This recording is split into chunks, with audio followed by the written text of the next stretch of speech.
How could I bear to let brother Yu be ridiculed by others? I'll head back today and start raising the funds right away. Though 50,000 taels of silver is a hefty sum, with some effort, this servant can manage to gather it. Shi Tingyu assumed she was going to sell her dowry, and paid it no mind, thinking the matter was settled. His eyes sparkled with excitement.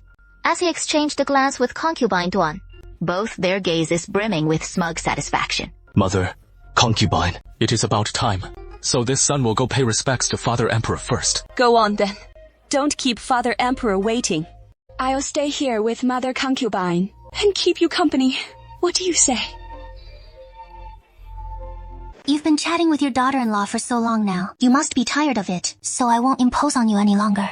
I've heard the Imperial Garden is breathtakingly beautiful, but I've never had the chance to see it myself, and since I entered the palace today, I thought I'd take a peek. What a happy coincidence. Yours heading to the Imperial Study from here, and the path takes him right through the Imperial Garden. Why don't you go with him?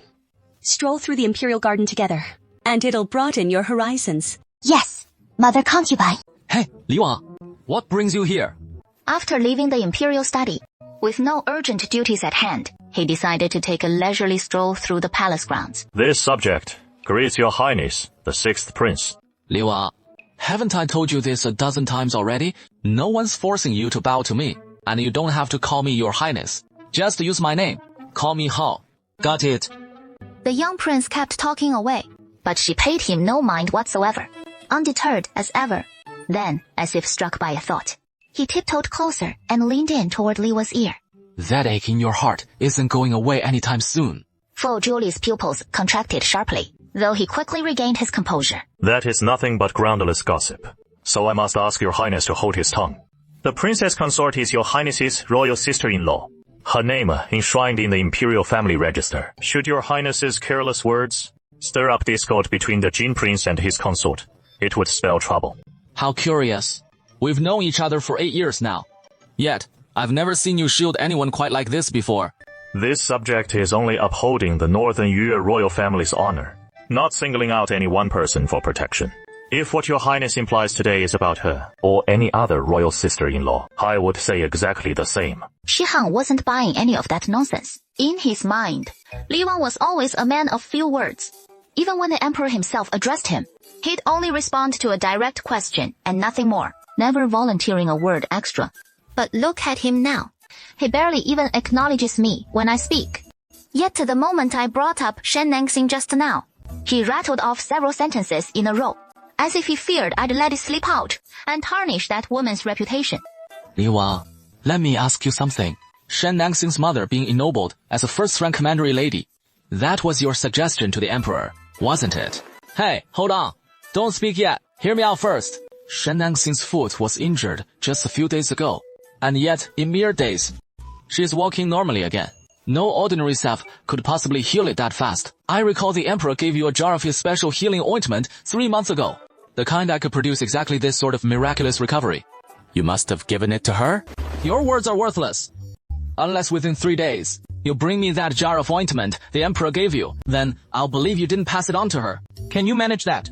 Also, that day in the imperial court, the imperial father had already decided against punishing that stepson of Prince Jin's, who caused the seduction scandal. Why did you insist on proposing 30 strokes for that stepson, and push so hard to carry out the sentence? Fine. Hey, don't bother explaining explanations. Just won't cut it with me. And another thing, the imperial father just told me that you volunteered to take on quelling the Liangzhou floods. But wasn't that task already assigned to Prince Jin long ago? So why step in like that? You can talk now. His Majesty must have explained it all to His Highness. This whole affair. He'd have laid out the reasons, no doubt. Huh. Don't think I'm clueless. You were just bluffing the imperial father. And I'm not buying it. This prince demands to hear it from you. The two stared each other down for a long moment. Whatever. When it comes to stonewalling, no one beats you. Since you're not talking, I'll just spell it out myself. Did you hear that Prince Jing and Shen Nangxing both entered the palace together today? But Prince Li still wouldn't acknowledge him, just standing there in silence. Shen Nangxing isn't the type. Don't buy into the rumors they're spreading.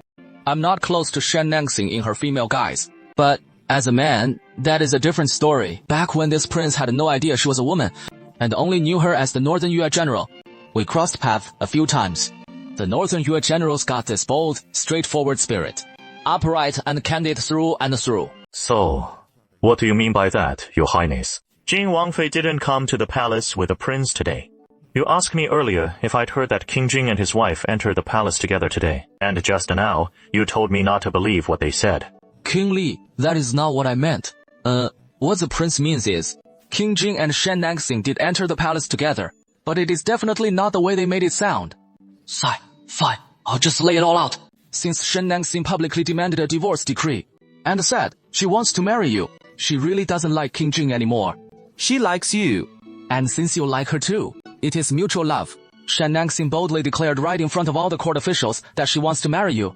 And even Father Emperor has softened his stance, saying if you're willing to take her as your wife, he'll order King Jing to grant her the divorce, and then decree your marriage. She is a woman, and she has shown this much courage. So why aren't you stepping up at all? Shihong poured out everything he'd been holding back, then raised his chin and stared right at Fu Zhuli, his face full of that. What a waste of good material frustration. He obviously likes her, yet he won't make a move or put in the effort, not even brave enough to admit it. If it weren't for him saving his life 8 years ago, he wouldn't waste his breath on him. She is so brave, and she is just a woman. So why aren't you making any effort at all? You're nothing but a coward. Your Highness, still lost in those wild thoughts. Must be tutor Shi didn't assign enough homework. Chili, wind. Yet, this humble servant told tutor Shu that from now on, the 6th prince will double down. Fu Zhuli! I'm just looking out for you. You clearly like Shen Nangxing. So why won't you just accept her? Your Highness is overthinking this. My lord, Humhoff. If you don't like the princess consort, it drives me crazy. If this prince ever sticks his nose in your business again, then call me a pig. Fu Zhuli stood there for a moment, then lifted his foot and turned the other way, heading out. But he'd barely gone a short way when a woman appeared at the end of the path, pursing her lips in a smile right at him. Fu Zhuli.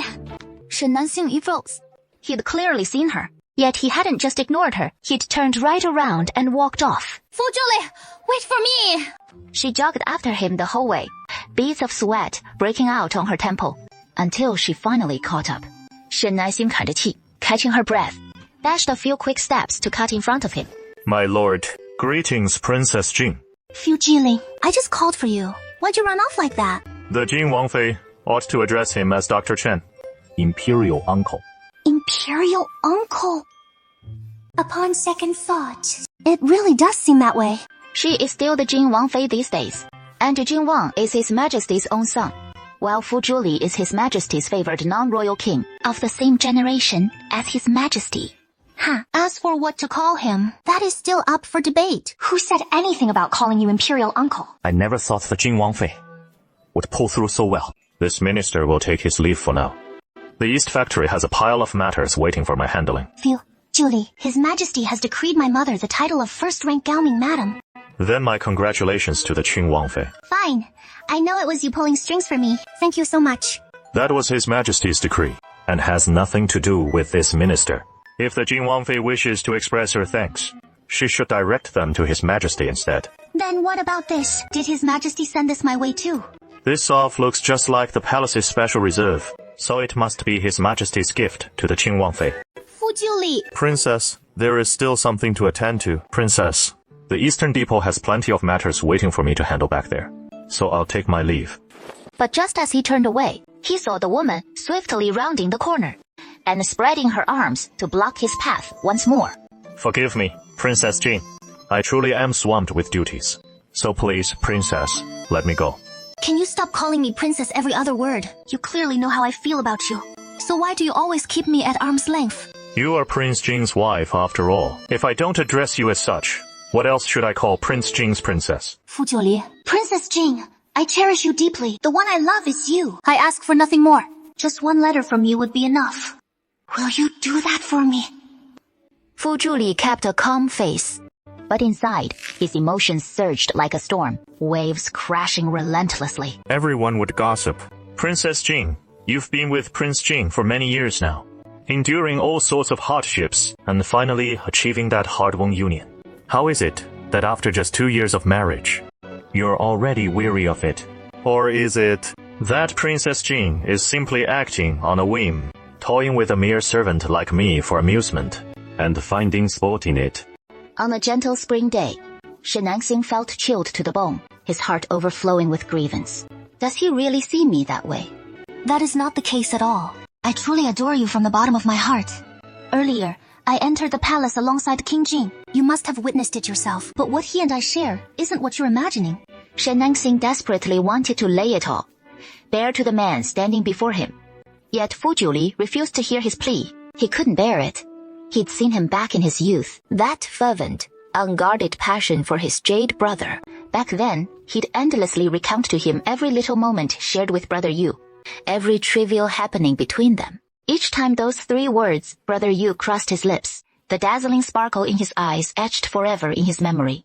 He'd also witnessed him, restored to his feminine form, the subtle tenderness he let slip in King Jing's presence time and again, and the bashful delight of a cherished bride entering the bridal chamber. That was emotion in its rawest, purest form, untouched by a single shred of deceit. So Fu Julie didn't let him finish, cutting him off right there. King Jing's conduct on his wedding day was undeniably improper. But the Jing princess has already dragged the matter before the imperial court, and His Majesty has duly punished both King Jing and that stepson. Now that King Jing knows his mistake, why not give him another chance? If you're just using me to spite him, even if it makes King Jing jealous and furious, it still harms Princess Jing's reputation, and it won't help the harmony in your marriage. I truly see no need for it. I take my leave. Tears instantly welled up in her eyes. She opened her mouth, but no words would come. Only after the man had walked 4 or 5 steps away did she finally choke out a sob. You actually think I'm using you to spite some other man? That in your heart, I'm really that despicable? The man's steps finally halted. If it is not to use me to provoke King Jing, I truly can't fathom what Princess Jing intends. What intentions could I possibly have? I wish for nothing more than you. I want to marry you. Why would Princess Jing think I'd marry a discarded woman like her? With those words, he turned and strode away, that tall, shadowy figure vanishing into the distance. In mere moments, he was completely out of sight. Shen Nangxing felt a searing pain in her left chest. Drained of all strength, she collapsed weakly to the ground. He doesn't want me anymore. He despises me for having been married before. Shen Nangxing lingered at the spot of their parting for what felt like an eternity, tears streaming endlessly down her face, until exhaustion claimed her in a hazy slumber. For a long while, there was no sound or movement. From his perch in the branches of a nearby elm, Lan Yue let out a soft sigh, leapt down gracefully, and carefully hoisted her onto his back. He carried her back to the residence. Fu Zhuli concealed himself behind a massive boulder she had sat on the ground for so long. He had stood vigil behind that stone for just as long. Only now, seeing her taken away, did he finally turn and depart for real. Earlier, Lan Yue had asked him, "My lord, shall I take Miss Shen back to the Nanyang Marquee Manor?" He heard his own voice reply. Take her back to the Jing Prince's mansion. He hadn't said anything wrong, had he? After all, the Jing Princess rightfully belongs in the Jing Prince's mansion. Shen Nangxing had been sleeping so soundly. When she woke up again, she suddenly felt a heavy weight pressing down on her, nearly suffocating her. She frowned and forced her eyes open, only to see a man's face squinting right at her, his expression dazed and intoxicated as he leaned in toward her face. Her pupils shrank in shock, and she kicked the man right off her, sending him crashing to the floor. Shen Nangxing, what the hell are you doing? Only then did he come to his senses. Realizing he was back in Prince Jing's mansion, he recalled his plan, and knew it wasn't time yet to drop the pretense. So he quickly put on a look of guilt and regret, scrambling to his feet off the bed. "Brother Shu, are you all right? Where'd you get hurt? Let Heart see." "Sorry, Brother Yu. It is all Heart's fault. Sienna didn't recognize you right away, Brother Yu, thinking you were some lecherous creep from out of nowhere. That is why I lashed out like that." Shiting Yu ended up feeling sheepish instead. Singhar, be good now. Don't cry anymore. Brother Yu's okay.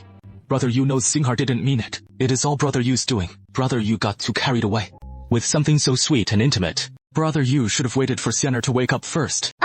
Hold on. It is worth waiting for something wonderful. What wonderful thing? Little one, look, all of this was specially arranged for you by your jade brother. How is that? Like it? Shen Nangxing instinctively glanced around. He saw fresh red double happiness, characters pasted on the door and all the surrounding walls. Everything restored, just like it was on our wedding day. Only then did he notice Xi Tingyu was dressed in festive red wedding robes. Lowering his gaze, he realized he was clad only in his undergarment. And it was red, too. My clothes! Ada, little one, feeling shy? No worries. Xiao Tao helped you change into them. Your jade brother didn't sneak a peek. At those words, Shen Nanxing finally relaxed a little. He picked up the 2 wine cups and offered one to Shen Nanxing. Come on, let wife and husband share this cross-cupped wine. Shen Nanxing forced a smile and took the cup obediently. Their arms entwining with his, he sipped down that small cup of wine, while his mind raced with desperate escape plans. Even if Fu Julie wants nothing to do with him in this life, he absolutely cannot give himself to anyone else. The day of Xinzer's wedding, Brother Yu was at fault. Tonight, with the perfect moment and moonlight, shall we make up for our wedding night? Without waiting for Shen Nanxing's reply, he scooped her up and headed toward the bed. Xin'er, you're truly beautiful. As he spoke, he gently cupped her face with both hands, leaning in ever so slowly, only for a soft little hand to gently push his face aside. Xiao, Brother Yu, Xing'er hasn't bathed yet. no worries. Your husband hasn't dropped dead yet, so he won't mind his lady one bit. Brother Yu, it is Xener who can't stand herself like this. Xener wants to feel fresh and pure. Seeing him still hesitate a touch, She added softly, Brother, surely you won't deny Xing'er this one little wish? Xin'er was right to want to be spotless and sweet. It was Brother Yu getting too eager. Then go on, Xing'er. Brother Yu will wait for you right here on the bed. Shen Nanxing soaks in the bathtub, her mind racing at full speed. Shang Yushi, right up until her death, Xi Tingyu never once laid a hand on her. So she figured this man must love Shen Zhiyi with all his heart, enough to keep himself chaste for her sake. That is why, ever since her rebirth, she never imagined he'd be so eager to consummate their marriage.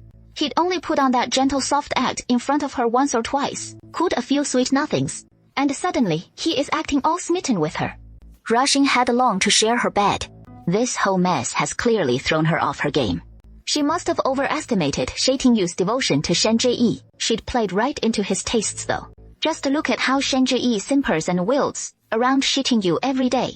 It wasn't hard to guess he goes for that delicate, bird-like fragility in a woman. So she made a point of playing the fragile flower around him, hoping to worm her way into his affections just a bit. Then, leaning on that sliver of favor, she poked and prodded at Shen Zhiyi at every turn, turning the whole Jin Wang mansion into utter chaos, forcing Shi Tingyu to pick a side between her and Shen Zhiyi. In the end, Shi Tingyu would surely side with Shen Zhiyi and send word to help her out. But she never planned to give herself to him. Even if Fu Julie couldn't rise to the occasion, she'd still keep herself pure for him, the bare minimum respect she owed him. If she hasn't guessed wrong, it must have been Lan Yue who brought her back. Otherwise, if Xi Tingyu had found her passed out in the Imperial Garden, he wouldn't be keeping quiet about it right now, unless he had no idea it even happened. And pulling it off so seamlessly, without a soul noticing, while tying up every loose end, that could only be Fu Julie. That guy's all talk, tough on the outside, but his heart's in a different place. Xin'er, you feeling better yet? Not quite. Shen Nanxing jolts in surprise, scrambling up out of the water in a flash, not even pausing to dry off. She just throws on her clothes. She is barely finished dressing when the bathroom door swings open from outside. Guess I'm coming in then. The man strides right in, his gaze landing straight on the wooden tub for bathing in the room. But all he sees are ripples churning in the water, with no one left inside. He looks up again, and there is the woman, already dressed somehow, standing off to the side. Is Xing'er unhappy now? Shi Tingyu stepped closer and reached out, as if to draw the woman into his arms. But just as his hand neared her shoulder, she stepped back, dodging away. Poor Shen Nanxing was dying of anxiety inside. Right when she began her bath, she'd already instructed Xiao Tao to summon Chengxing inside, have Xiao Tao stand guard at the door, keep King Jing from entering, and stall for as long as possible. Then send Chengxing to spread the word around the estate about King Jing, planning to make up for their wedding night tonight. Shen Zhiyi might not live in the palace anymore, but Shi Tingyu has 2 estates nearby, and he is bound to be staying in one of them. No way he'd be too far from Prince Jing's mansion. Once Shen Zhiyi hears that, Shi Tingyu plans to consummate the marriage with her. He'll surely find a way to sabotage it. But who knows what is up with Xiaotao today? Shi Tingyu is trying to come in, and she hasn't even called out to stop him. Not so much as a peep to warn her. Is Xinger scared now? Why aren't you dressed? Hurry up and get dressed. Does Singer think that when a man and woman consummate their marriage, they still keep their clothes on? My lady's already too shy to even look now. In a moment, I'll marry this blanket too. What will my lady do then? You rogue! I've never been through anything like this before. That is why I'm so scared. Once you've savored that exquisite bliss, you'll know just how utterly delightful it is. Don't be scared, my heart. I'll be so very gentle, so very gentle. I'll make sure you feel that peak pleasure building up inside. Just hold on a little longer. A bit more. If we reach that final moment, and I truly can't hold back anymore, then it won't be too late for her to take the lead. So she clenched her teeth and held back, hoping the man would hurry and set her down. At last, they stepped out of the bath chamber. Yet, Shi Tingyu came to a sudden halt. I didn't realize that my lady was this tense. This woman's gone rigid all over. She must be breaking under the nerves of what is about to happen. All because she cares so deeply about me, pushing her to this edge. These thoughts melted his heart into softness. He carried her straight into the bedroom and tenderly laid her upon the bed. Wife, what is wrong? Shen Nanxing pushed him aside, propping herself up to sit, her face tinged with gravity. I wanted to ask you, Your Highness, weren't you meeting with His Majesty today? About the Liangzhou floods. Did His Majesty approve your plan? She keenly noticed the man's formerly gentle face turn grim in an instant. Your Highness, please don't be upset. I just wanted to check on how things are going, so I can start preparing those 50,000 taels of silver for you. My lady knows how to care for her husband, and it makes me so happy. But talking about these other matters right now might not be the best timing, don't you think? Husband, tell Xinger first. Do you prefer the wife in Xing'an Courtyard a bit more? Or do you like Xinger a bit more? Brother Jade is Singer's husband, after all. Of course, my heart is filled with you alone. But just as the words left his lips, the door burst open with a forceful shove from outside. Shen Nanxing finally broke into a smile, her suspended heart finally settling. There at the doorway, Shen Jieyi was being supported by two maids, one on each side. Shen Nanxing deliberately arched a brow at her, flashing a triumphant smirk. You think Shen Jieyi would lose his temper and kick up a massive fuss, but to his surprise, he simply stood there, gazing straight at Shi Tingyu, saying not a word, while tears kept welling up unbidden, streaming down his cheeks in silent rivulets. His expression utterly heart-wrenching. Shen Nanxing marveled to himself at how remarkably he kept his composure. The woman managed to stand for just a moment, when suddenly, as if overwhelmed, she clapped a hand over her mouth and turned to flee. He lagged half a beat behind the two maids' reactions, staggered forward 2 steps and pitched ahead, landing on the ground with a muffled grunt, a barely audible, stifled groan of endurance, before falling completely silent. Shen Nanxing silently tallied in his mind, just to see how long the man could hold out. Sure enough, he hadn't even reached 3 when the man atop him rode off with effortless grace, strode out in swift, purposeful steps, and swept the fallen woman into a firm princess carry. Brother Xu! Xinger, I'll make it up to you with an explanation later. Cradling the woman in his arms, he strode away decisively. Shen Nanxing let the heartbroken mask slip from his face, and propped himself up from the bed, shifting to a new line. Chen Xu, little peach. Young lady, I'm so sorry. That is enough. I'm all right. Xiaotao, do you even realize your mistake? Young lady, Xiaotao was wrong. It was all my negligence. I didn't notice Prince Jing approaching at all. And the he was already at the door. It was too late by then. Prince Jing had already slipped inside while you were deep in your bath. Let me ask you something. When I went to bathe, what did I tell you to do? To stand guard. This maidservant was to keep watch at the door, but I let Prince Jing through. So why did Prince Jing get inside? Miss Servant. Xiaotao, thought you truly wished to consummate the marriage with him. Xiaotao, you're out of your mind. How am I out of my mind? You've admired Prince Jing since you were a girl. Who doesn't know that? And now, Prince Jing is finally ready to consummate your marriage. How could I possibly stand in the way? You, how could you act like this? We are the young lady's maidservants. Whatever the third miss says goes. How dare you act on your own? I've come to attend to you, miss. Xiao Tao, I have no need for disobedient maidservants by my side. So tomorrow, you'll return to the Nanyang Marquise's mansion. You are King Jing's consort. Can't you even pass a message to King Jing? Do I have to say it again? Seeing the young lady's fury, Chengxing hurriedly dragged Xiao Tao away by force. Miss, please get some rest soon. I'll escort Xiao Tao back to the Marquise's mansion tomorrow and deliver the message. Let me go! I didn't do anything wrong! In my past life, Chengxing merely uttered a few words against Shi Tingyu, and he promptly sent her back to the Nanyang Marquise's mansion, while Xiao Tao stayed by his side all along. All because whenever she opened her mouth, it was to sing Shi Tingyu's praises. A black-haired man in black robes from the East Factory sits at a desk, brush in hand. A single memorial spread out before him. He pores over it intently. The young eunuch lingers nearby, completely baffled. This memorial before Master has just 3 lines. Yet Master has stared at it for half a shichen, and still hasn't finished even this one. Normally, Master schemes through memorials at breakneck speed, in just half a shichen, plowing through a thick stack of them and annotating every last one. Half a shichen's time. And he'd grind the ink twice over. But today, what has come over him? He longs to ask, but dares not. At last, it falls, the brush dropping a full half-man's height from the memorial.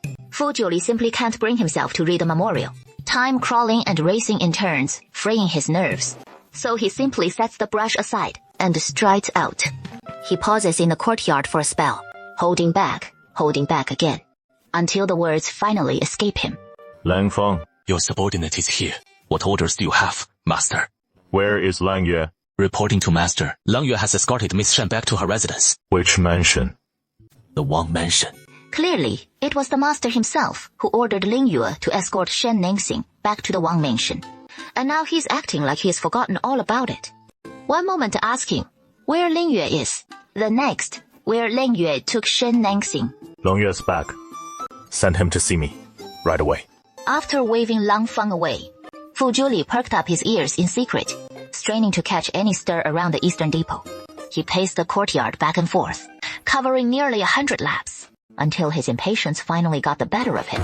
He shoved open the courtyard gate and stepped out, mouth opening, to call for the sedan. But his lips parted, only to snap shut before a word could escape. He drew a deep breath, then retreated back into the courtyard, pacing once more, another 100 laps or so, before drifting back to the desk in his chamber. Those towering stacks of memorials caught his eye, an utter eyesore. With a sharp glance over his shoulder, he swept them all crashing to the floor. Deliberate. Yeah, deliberately stirring things up. He flicked his hand and stormed out again. Tidy up that desk. From the shadows, Lang Feng stood utterly stunned. What on earth has gotten into the young master tonight? He watched as his lord headed to the nearby training ground, thrusting his spear in furious drills, and it dawned on him too late, a nagging hunch about where the trouble lay. Without a second thought, he fired off a signal flare.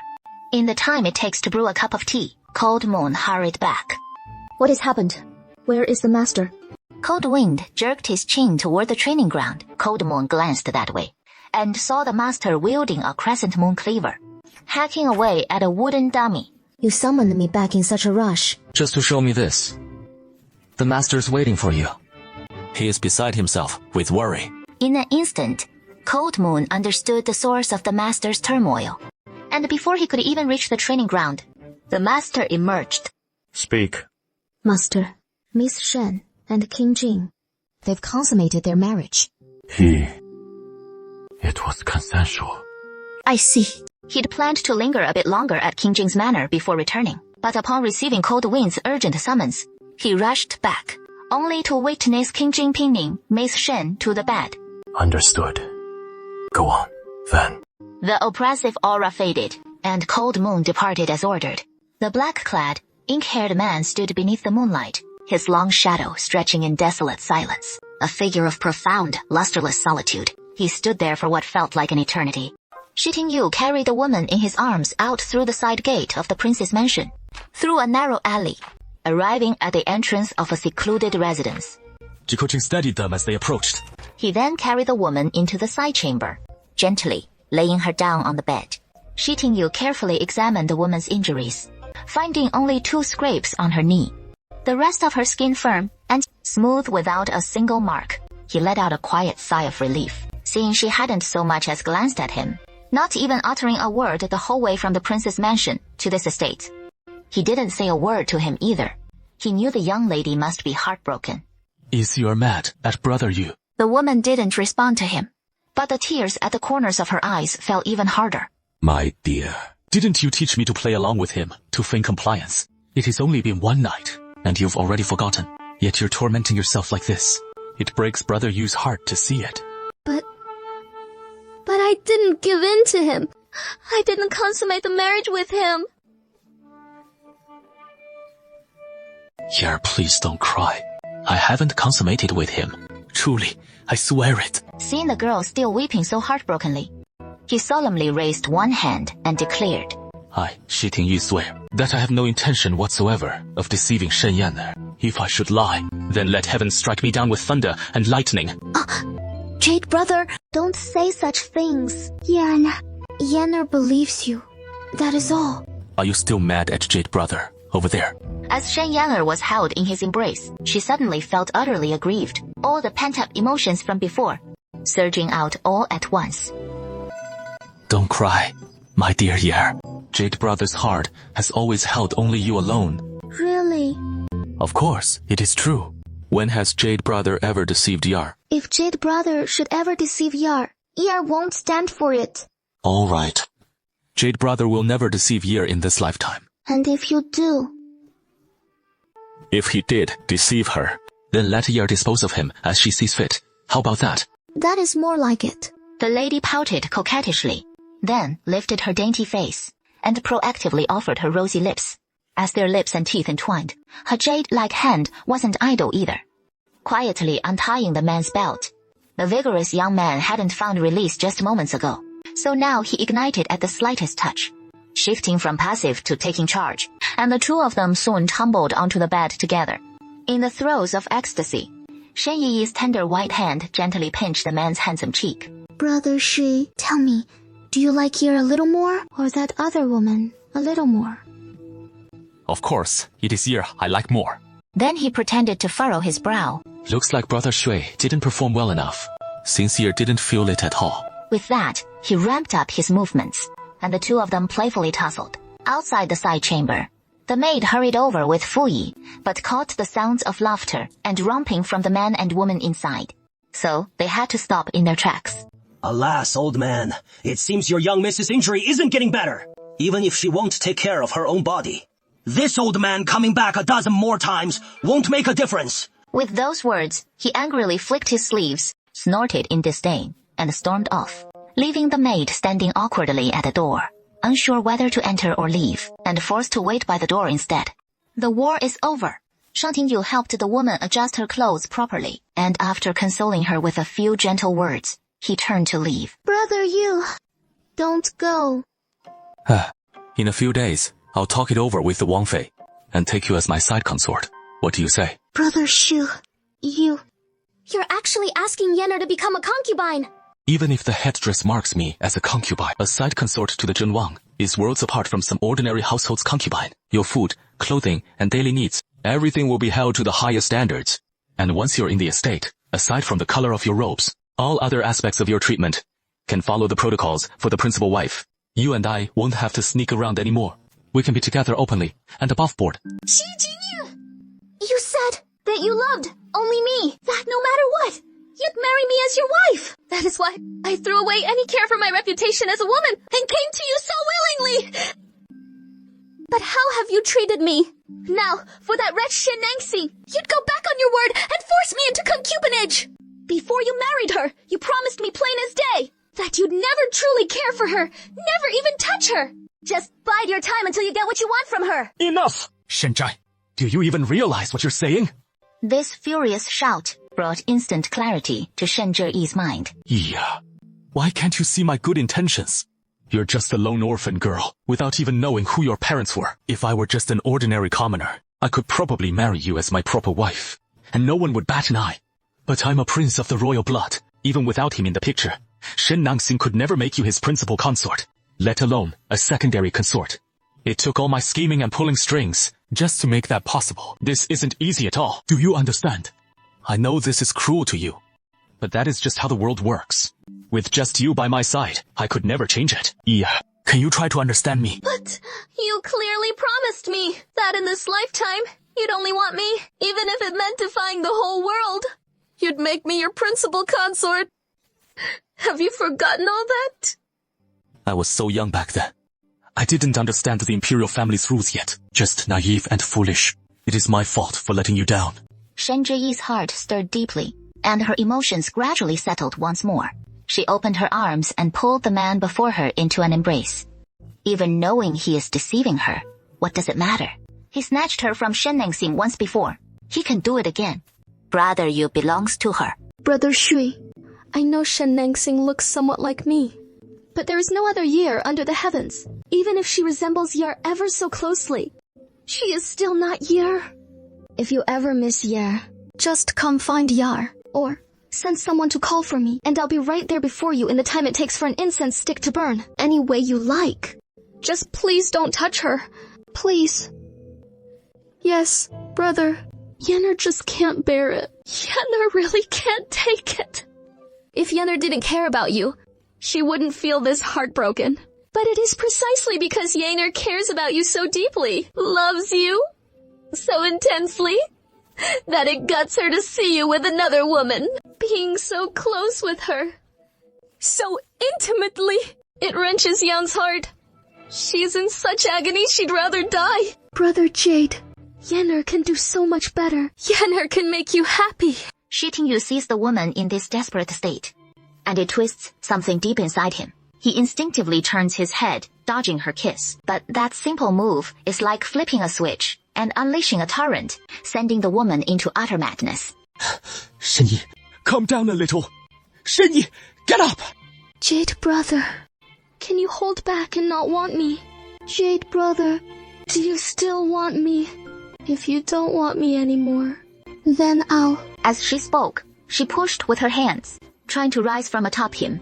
A strong hand suddenly yanked her back, sending her crashing heavily onto the man. Brother Xu, You'd only gotten halfway through your words when the man silenced you with a kiss, swallowing your unfinished plea. In the next instant, the man pinned her fiercely, unleashing a wild storm of passion. As their passion peaked, tears welled up one by one in the woman's eyes. Jade brother, do you love me? Jade brother, Sheer won't be your concubine. All right. I slept so soundly this time, right through till broad daylight. Waking up, I felt utterly refreshed and invigorated. Darling. With a single call, Chengxing LD 6 maids filing in one after another. Miss, how about slipping into that favorite red gown you adore for heading back to your parents' home today? Madam had Su Jingji make this outfit just for you, and it took a solid month and a half to finish. It only arrived this morning. Huh? I'll wear this one. Now go fetch my ruby headdress set. I'm wearing it today. Yes, miss. Seeing the young lady in such fine fettle, her spirits high, and even suggesting that stunning ruby headdress herself, Lu Bingsen was absolutely thrilled. With Chengxing and the 6 maids tending to her. Half an hour later, Shen Nangxing was dressed to the nines from head to toe, and stepped out of the chamber. The carriage had been waiting at Prince Jing's mansion gates for some time. Shen Nangxing summoned the steward, and picked out a few maids and footmen, sending Chengxing along with them to the prince's storeroom to select some fine items, to serve as gifts for her return to her natal family today. The butler leads a dozen maids and manservants toward the storeroom, beads of cold sweat dripping from his forehead. No wonder he is so on edge. The truth is, the mansion's storeroom is just about stripped bare of anything worthwhile. Even before the prince married the princess, he'd already raised the issue with the prince, fretting that there'd be no fitting gifts for her return to her family home. But the prince just waved it off, saying not to worry since the new princess came with such a lavish dowry, and for the return visit, to simply pick out a few cheap odds and ends from it and cart them back to the marquise's mansion. But now, the prince is nowhere to be found, so how can a mere butler like him tell the princess the storeroom's empty and suggest she dip into her own dowry instead? A quarter of an hour later, the group shuffles in with heads hung low, faces drawn and mournful, dusty and disheveled as they haul a few battered old chests into the south courtyard. My lady. They've gone too far. Princess, this has nothing to do with this humble servant. I swear. The mansion's coffers are truly empty. At these words, every eye in the room snaps straight to him. Don't all stare at me like that. All that silver was spent by the prince. Princess, I swear to heaven and earth, this servant hasn't even skimmed a single copper coin from the storeroom. Fine. So where exactly did the prince blow all that silver? The money's all gone, I swear. Your Highness, I have no idea where it went. Even if you won't spill it, I already know it went to that vixen in the new orchid courtyard. Your Highness, the silver. I really don't know, I swear. It was all the prince's doing, spending it himself. Enough. Have you come to your senses? I know you didn't touch a single coin of it. Your Highness sees everything unrivaled in the world. This servant thanks your Highness for your mercy. Since all that money went to the new orchid courtyard, there must be plenty of fine treasures tucked away there. Chinxia, take the girls to the new orchid courtyard grab. Anything worth taking. Yes, miss. Your Highness, we can't do that. Everything in the new orchid courtyard belongs to the prince. All those rare treasures he is scoured from every corner of the realm these past 6 months. Just to buy them. He is practically emptied the estate's coffers. If your Highness hauls it all off to your family estate, the prince will have my head for sure. But no one gives him the time of day. Chunxing gathers the girls and strides off without a backward glance. The housekeeper was rushing to catch up with me in a panic. If it were me, I'd just play dumb and act like I know nothing. Xiting used no one to reason with anyway. He might even think it was you who took this Wang Fei there. This humble servant thanks you for the advice, Your Highness. The dowry for her return visit is loaded into 3 full carriages as Shen Nangxing, accompanied by Chengxing, heads back to the Nanyang Marquise's residence in grand style. Hey look, isn't that the carriage from Prince Jing's estate? Must be the day the new Wang Fei returns to her family home. Oh, Prince Jing's really spoiling his new Wang Fei, packing 3 whole carriages full for her visit back home. The wind just flipped the curtain open a bit, and I caught a glimpse of all those rare treasures inside. Nearly blinded me with the sparkle. Hey, who was it saying Prince Jing doesn't dote on his Wang Fei and prefers some outside woman? What a load of nonsense. A man's heart follows where his money goes. Plain and simple. Yeah, I hear as soon as the new Wang Fei stepped through the door, Prince Jing booted out that old side consort he'd been keeping. Looks like even the most favored plaything is still just a plaything in the end.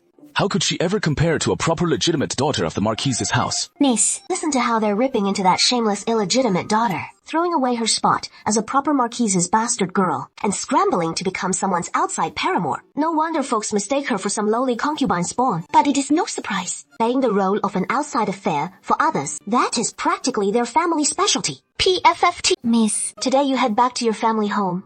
Yet, the prince hasn't even shown his face. I'm afraid the gossip's gonna start flying about you. he worries about you, so he'll come along to my family home with me. No way. It is big, but totally useless. Might as well just let him do whatever. However, just one more turn and they'd reach the Nanyang Marquis mansion when the carriage suddenly halted. Your husband arrives late. Please, my lady, punish Shen Zheyi. She has been utterly useless. Those sly, seductive tricks she picked up from her aunt, they're not working anymore. She can't even hold on to a man. As soon as the man settled in, his eyes landed on the woman before him, ablaze in fiery red, a spark of pure, unguarded admiration lighting up his gaze. My lady, you are breathtaking today. But as he drew near, the lady didn't just ignore him.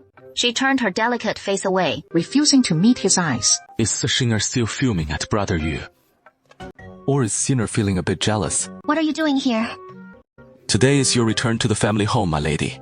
As your husband, it is only right I escort you. You walked away from that whole scene yesterday, so you don't have to show up today either. Just stay with Jesus.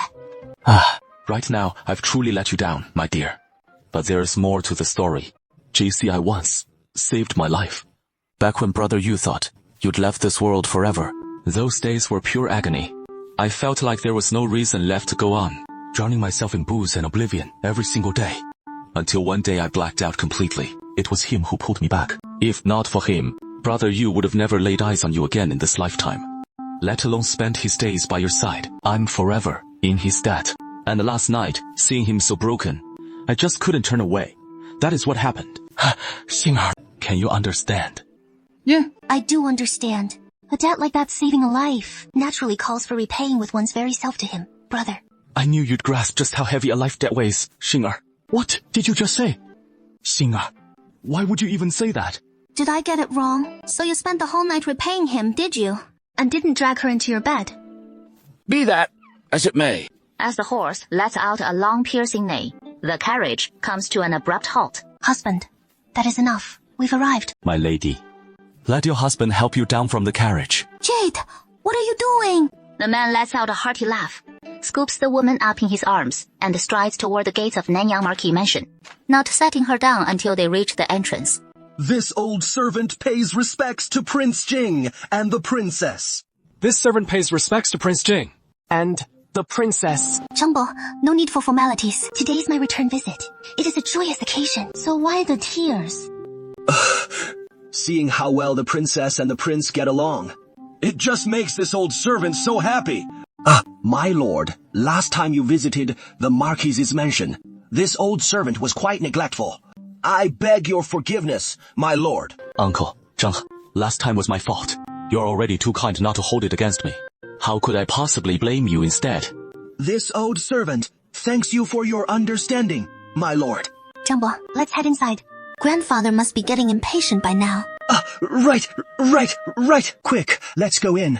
The old Marquis has been up since dawn, and he has been waiting quite a while. With that, he leads the couple inside, accompanied by a flock of maids and young servants. Once everyone's cleared out, the grand gates of Nanyang Marquis Mansion stand deserted. Only then does a stern-faced man in flowing black robes and hat step out from the shadows at the corner.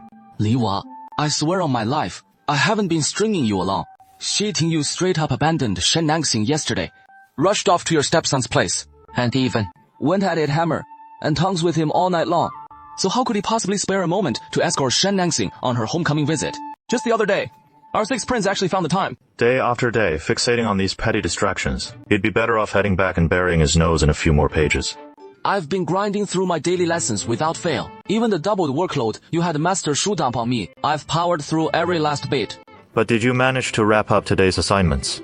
The instant he stirred awake this morning, soon as the news hit him, he bolted out the door in a frenzy to hunt him down at Li Prince's residence. When would he ever have a second to tackle today's studies?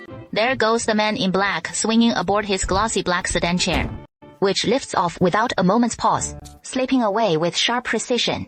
No fuss, no muss. Fu Jiulian, if this prince sticks his nose in your messes ever again, then you can call me a damn pig. Xiao Zhuzi, remember this for me, your highness. If he wrongs Julie in the future and comes crying to me, I won't lift a finger to help him. Instead, Come on, let's head back to the palace and finish today's lessons. When have my studies ever not been done on time? And saying I admit to caring about all this nonsense. Does that mean he doesn't care at all? If he really didn't care, could he drop everything with just one call from me, abandon whatever he is doing, and come scampering eagerly to keep watch here with me? no. Young master, you were sulking the whole way with that poker face. And it took me coaxing you the entire time just to get you here. Julie, even you, a grown man, come scampering like that? And also, to gather intel for him, I even deployed all the shadow guards Father Emperor gave me for my personal protection, keeping eyes on that girl Shen Nangxing around the clock, just in case that woman does something to wrong her. Luckily, she arrived just in time, or else my second guard would have had to drag Xi Tingju out of there. I didn't even think about my own safety. All my reputation, landing him my elite shadow guards with their superior martial arts, and yet he doesn't even appreciate it. You know, maybe when it comes to skill, I'm even tougher than your shadow guards. Prince Li's mansion. Lan Yue got punished for passing along inaccurate info with 20 lashes from the master, and now he is being carried off to the side yard, his blood already soaking through the black tight-fitting outfit on his back. The moment Lang Feng got back, he rushed straight to Tian Yun, and the second he laid eyes on him like this, he shot him an irritated glare. Beaten to a pulp like this, and you can still crack a smile. I screwed up, didn't stick to seeing is believing, reported my guesses as hard facts. Straight to the master, breaking the shadow guards' cardinal rule. He had it coming. Lang Feng pulled a vial from his pocket, took out a pill, and held it out.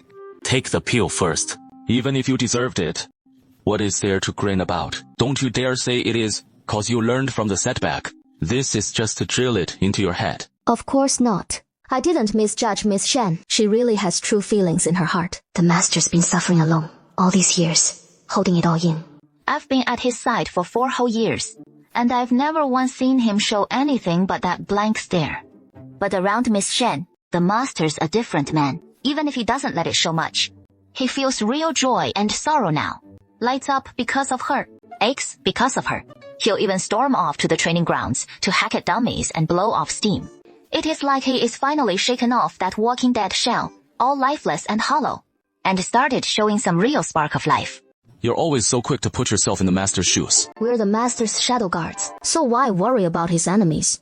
Instead, Lang Feng thought to himself, that is what he meant. But the facts speak for themselves. You got that woman Shen Nangxing all wrong. What went down? Didn't you head out with the master to check on Miss Shen? The master rushed over, eyes full of hope, figuring she'd make her way back to the Nanyang Marquise's mansion alone, maybe even run into some trouble. But oh, the reality. King Jing wouldn't let her take a single step on her own. Just a short stroll from the carriage to the mansion gate, and he carried her the whole way. The two of them, all wrapped up in each other. If she truly cared a lick for the master, she'd never be whispering sweet nothings with King Jing like that. Maybe she has got some secret hardship weighing on her. Not a chance. When King Jing scooped her up, that coy little blush on her face, everyone who was there caught it loud and clear. All that talk of marrying the master before, just a game to string him along. What about the rest of us? You must have missed it. The master's face turned so icy, you could have chipped frost off it. This time, he is sure to see right through her facade, and she won't fool him again. Didn't you throw a tantrum just a few days ago, demanding Jade Boy divorce you, so you could run off and marry that eunuch? Look how sweet Jade Boy is to you. These return gifts aren't any old trinkets. Grandpa, they're the real deal. A few of them are one-of-a-kind treasures, worth a king's ransom. And now you still want to tie the knot. That eunuch doesn't get a say. You're doing just fine. Why spout such nonsense? Grandpa, I'm grown up now. Why are you still smacking me? I'm a big girl. Even if you're doddering at 70 or 80, you're still my granddaughter. And I'll give you a whack all the same. Grandpa, can I stash my return gifts in your private vault? I fought tooth and nail to get them. Don't want any outsiders snatching them up on the cheap. She tilted her chin toward Aunt Chu, signaling her dad to check it out. Lord Shen shot a glance over, and caught that woman getting all cozy with his son right there in public. Her eyes locked on those chests of return gifts, practically glowing green with greed. Quick, haul all this stuff to the family vault. Keep it under lock. And key. You there! Dad. Carry all the men's return gifts straight to my private vault. These are all the men's stuff. Let's see who dares to get any funny ideas about them. Father, what on earth are you doing? Why on earth would Nangxing's return home gifts end up in your private vault? Of course they belong in the family treasury. So what gives with stashing them in your private vault? Besides, the family treasury is under Xu Shicheng's watch, and Lady Shunan's own mother will naturally keep them safe and sound. You really think they'd fall into outsiders' hands? A thief in the family is the hardest to guard against.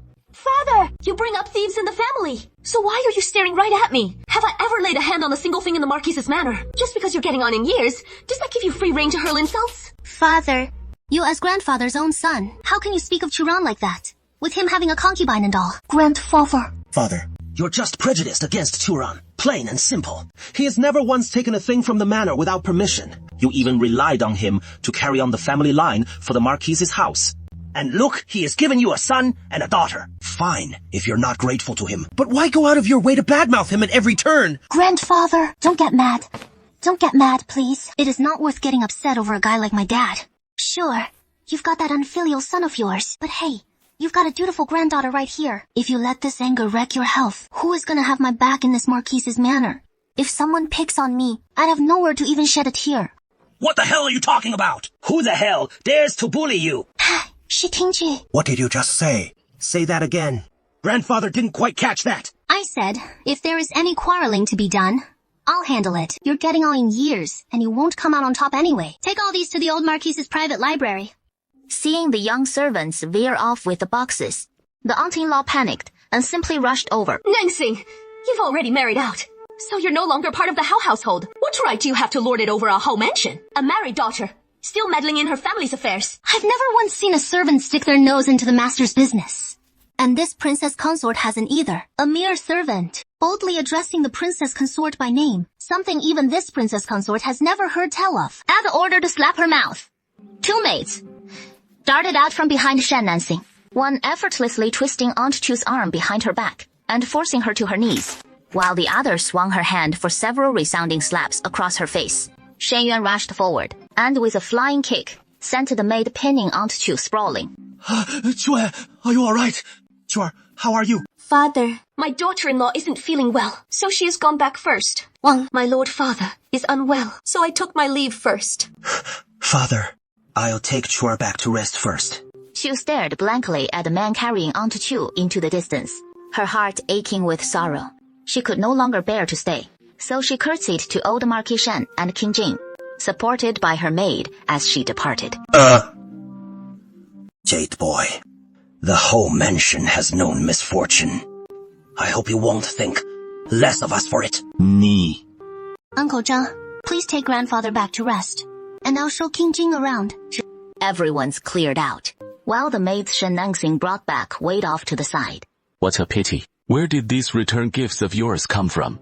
What do you mean by that? Your Highness, the master's return gifts naturally came from the prince's mansion. Did you take them from New Orchid Garden? Yeah. Why should not? How dare you take things from Orchid Courtyard? What are those things anyway? Yes. This king bought them for the wet nurse. It was clearly meant for Shen Zhiyi, but I just couldn't bring myself to admit it out loud. What a hypocritical man he is. In my past life, I was truly blind. To ever fall for someone like him. Jade brother, as the Jing consort, I, Xinger, should have had you prepare the Huimen gifts for Xinger. But you weren't around back then, so Xinger had to handle it all alone. Yet the palace treasury held only a pitiful few boxes of silver, not even a scrap of thought put into anything finer. There were a few boxes of jewelry, sure, but they were all hopelessly outdated styles from years past, the colors all dulled and lifeless, faded to a dusty gray. As your consort, I figured if I sent Xinger back home with these for the Huimen, it would be downright mortifying. If anyone caught sight of them, they'd be sure to start whispering. It wouldn't bother me if they gossiped about me, but I dreaded them saying the Jin Prince's estate was too shabby, mistreating his own inner circle like that. Jade brother, it would tarnish your good name. And as your consort, I truly had no other choice. Then I recalled all the fine things tucked away in Xinlan Court. Ever since that Jizi was driven out, the place had sat empty and forgotten. As the Jin consort, it fell to me to oversee the household's valuables, giving me the right to draw on the estate's assets as needed. So... Jade brother, you're not holding this against Xinger, are you? You can. Just use your dowry. You've got so much of it. What is stopping you from heading south? This prince has urgent business to discuss with his colleagues, so I won't join you for dinner. All right, Brother Jade, business comes first. Go on. Once she watched the man storm off in a huff, Shen Nansing burst into laughter. Seeing him all worked up like that, oh, it felt so good. But hey, this was just the appetizer. Just you wait.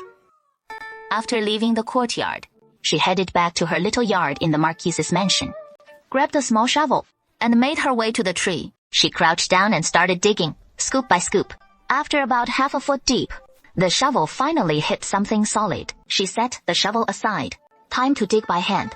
After carefully scraping the dirt away from around it, the bundle wrapped in white silk emerged from the hole. Shen Nansing's eyes sparkled as she reverently lifted it out with both hands. She carefully peeled back the layers of white silk cloth, revealing a stark black square iron block inside, known as the Iron Cavalry. Shen Nansing lowered her gaze, tucking the military talisman into her sleeve. In this life, she swears to revive the Iron Cavalry, safeguard the people of North Vietnam, and preserve the Zhenguo martial arts, along with the lives of over 100 souls in her charge. Once she stepped out of her small courtyard and made her way back to the front hall of the Hou mansion, she gathered Chengxing and the 4 maids, ready to leave the Hou mansion at last. She hadn't even crossed the threshold of the front hall when someone burst out from the shadows at her side.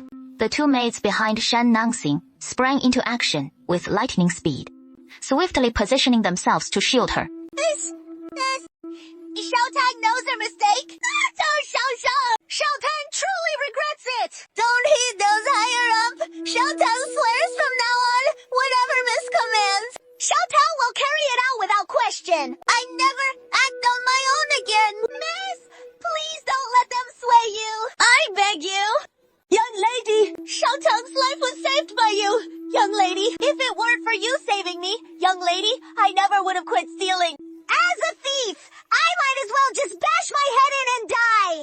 She quietly lifted her head and saw the young lady's face unchanged, beat her lip through her tears, then sprang up and charged straight at the hall's pillar.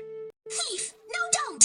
Shen Nangxing reached up with her right hand, plucked a golden hairpin, and flicked it with her slender fingers. The hairpin shot out, sailing straight toward Xiao Tao's chest, deflecting her body just as she was about to slam into the pillar, sending her tumbling to the floor. Young lady! Xiao Tao was abandoned by her parents, nearly starving to death by the roadside, when you brought her home that year, and healed her sickness. From that day on, you've been Xiao Tao's only family, and she swore then to serve you for life. Her one true wish is to care for you always, young lady. I think Xiao Tao has done wrong. So, what do you plan to do about it, Xiao Tao? If you no longer want Xiao Tao around, you think there is no saving me in this world anymore? Chongxing gazed at her sister in arms from days gone by, now in such a state, her heart aching fiercely. After a moment's hesitation, she still walked over to Xiao Tao's side, and with a thud, knelt down beside her. Miss, Xiao Tao truly messed up this time, but considering her heart was in the right place, wanting only the best for you, could you give her one more chance? Shen Nangxing paused for a moment, a flicker of emotion crossing her eyes, and at last she said softly, Get up, both of you. I'm saying, if there is a next time, I'll have her sold off without a second thought. In her past life, Xiao Tao had died because of her, leaving her forever in debt for that one life. And Chongxing had perished saving her. She didn't want to trample on that hard-won dignity. So be it, granting one more chance isn't out of the question. It all depends on whether she can seize it properly. If she turns over a new leaf from here on out, then all will be well and joyful. But if she slips again, then there is nothing left to discuss. Thank you, miss! Thank you, miss! Shen Nangxing swears it here today. If anything happens after this that defies your orders, then let Xiao Tao meet a miserable end. Shen Nangxing said nothing in reply, and strode toward the door. The maids hurried after him. Once seated in the carriage, Shen Nangxing drew out the Mingwei Iron Cavalry's command, tally hidden in his sleeve. His maternal grandfather Lin Zhong had given him this Tai Chi tally, but never told him whom to seek out with it. It symbolized his command over the tally, granting the authority to summon the entire Iron Cavalry force. Yet, he had no idea where to find the Iron Cavalry. As his grandfather had said, the Mingwei Iron Cavalry had been disbanded out of His Majesty's suspicion. Its riders had scattered into all walks of life, so even now, tally in hand, how could he possibly reach them? Then, all at once, a cold, impassive figure in black robes and black hair flashed into his mind. Perhaps he would know. Kneel. The two maids reacted with lightning speed. Almost the instant her words hit the air, they were already kneeling in perfect unison names. Please, Your Highness, bestow names upon us both. Where are you from? The Jin Wangfu steward bought us from a human trafficker. Lift your heads. The two maids boldly raised their faces without hesitation. Look at me. The two obediently fixed their gaze on Shen Nangxing's face. But the moment their eyes met, her dark eyes darted away again. Lady Flower Moon, Reverie. Lady Closed, Moonshine Blossom. You really think I'm that much of a fool? Come clean. Who sent you here, exactly? The two maids' eyes widened in shock, right on the verge of denial, when they heard her fire off the next question. Is it Fu Julie who is scared of you showing up? No, I don't keep liars in my inner circle. You've got one shot at this, so I'd think twice before you open your mouths. Cold sweat broke out on both maids' foreheads, as they withstood Shen Nangxing's piercing stare for what felt like an eternity. After silently exchanging glances 3 times, they finally kowtowed in unison. Greetings, Your Highness. We were sent by Lord 99,000 Years to protect you, Your Highness. We're all on the same side here. No need to kneel. Get up, quick. The two maids were utterly flattered, rising to their feet and thanking her profusely. Shen Nangxing was so thrilled, she was beside herself. Serves you right for being so stubborn. If you truly didn't care, why bother sending people to secretly protect me? Your Highness, Lord 9000 sent us both to safeguard you, with absolutely no intent to spy. Now that we're here, you alone are our mistress. So, command us freely, without a second thought. We won't whisper a word of your affairs to Lord 9000. You can rest completely assured. What on earth do I have to worry about? If he wants to keep an eye on me, so be it. Feel free to tell him everything about my doings, down to the smallest detail. It is all fine by me. Could you arrange to see him for me? I need to talk to him about something urgent. Your Highness, we have no way to reach Lord 9000. Didn't you say he sent you to protect me? Yes. Then if I run into danger, what if you can't keep me safe? Rest easy, Your Highness. Our martial skills tower like the peaks of Zhejiang. Top-notch beyond compare in Shu City. Unrivaled. That is us. What if you run into an extraordinary foe? What if my life hangs in the balance? If it truly comes down to a life or death crisis, where your life hangs in the balance, we can reach out to Lord 9000. But there's only one shot at it. Once it is used, it is gone for good. You have 2 mates. At your service. We glance at each other. We're utterly torn in that instant. So, whose orders do you follow now?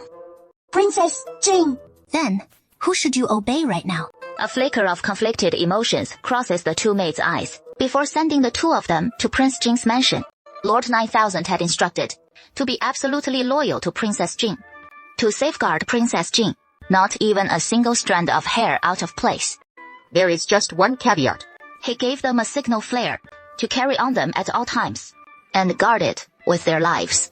He said that if Princess Jing's life were ever in peril, and they couldn't ensure her safety, they should fire that signal flare, and he'd appear in the blink of an eye. Princess, once that flare is fired, there won't be another when you truly need it later.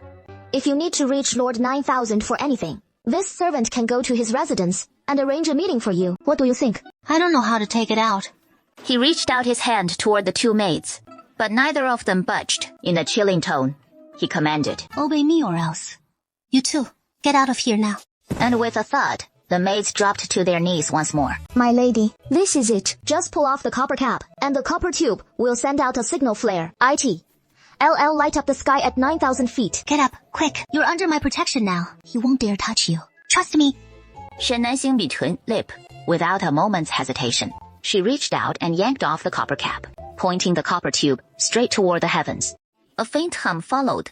Then, a surge of searing heat blasted from the tube, rocketing into the clouds. Far from the palace, a black-clad, dark-haired man sat alone at a stone table. Black and white stones locked in fierce opposition on the board. He'd just placed a white stone with his left hand, when a sudden buzz throbbed in his chest. His expression darkened instantly, and he shot to his feet, sensing the danger. The man's figure vanished in a blur. The man's figure moves with blinding speed. Mere moments after the fiery red star-shaped flames burst into the sky, that sleek silhouette in black robes and dark hair had already landed in the secluded courtyard of Prince Jing's southern wing. Upon landing, his gaze swiftly scanned the scene, spotting at once a woman in resplendent crimson robes, her eyes curved in a playful smile, as she stood in the courtyard, watching him. He strode boldly toward her. Are you all right? I'm perfectly fine. Seeing her standing there safe and sound before him, he felt a rush of relief mingled with irritation. Shen Nexing, you tricked me. Tricked you how? You're clearly not in danger. Why set off the yin-yang conduit? So that is what they call the yin-yang conduit. Yin and yang. Yin and yang. One yin, one yang. Doesn't that mean you've got a matching copper tube on your end? A perfect pair with mine. You must have one too. Yes, and no. If the Princess of Qin is unharmed, then Chen bids farewell. With those words, he turned and headed for the exit. Fu Julie, don't go. Surely the Princess of Jin knows full well that a woman, who is already a mother, should keep her distance from other men. What about the 9,000 years? You, an outsider. Why barge into someone's residence without cause? If it weren't for the Jing Princess Consort activating the yin-yang tube out of nowhere, why on earth would this servant end up in the back quarters of the Jing Prince's mansion? I activated the yin-yang bronze tube because the situation called for it right away. That yin-yang bronze tube was originally mine. So why is it in my hands now? This servant has no idea.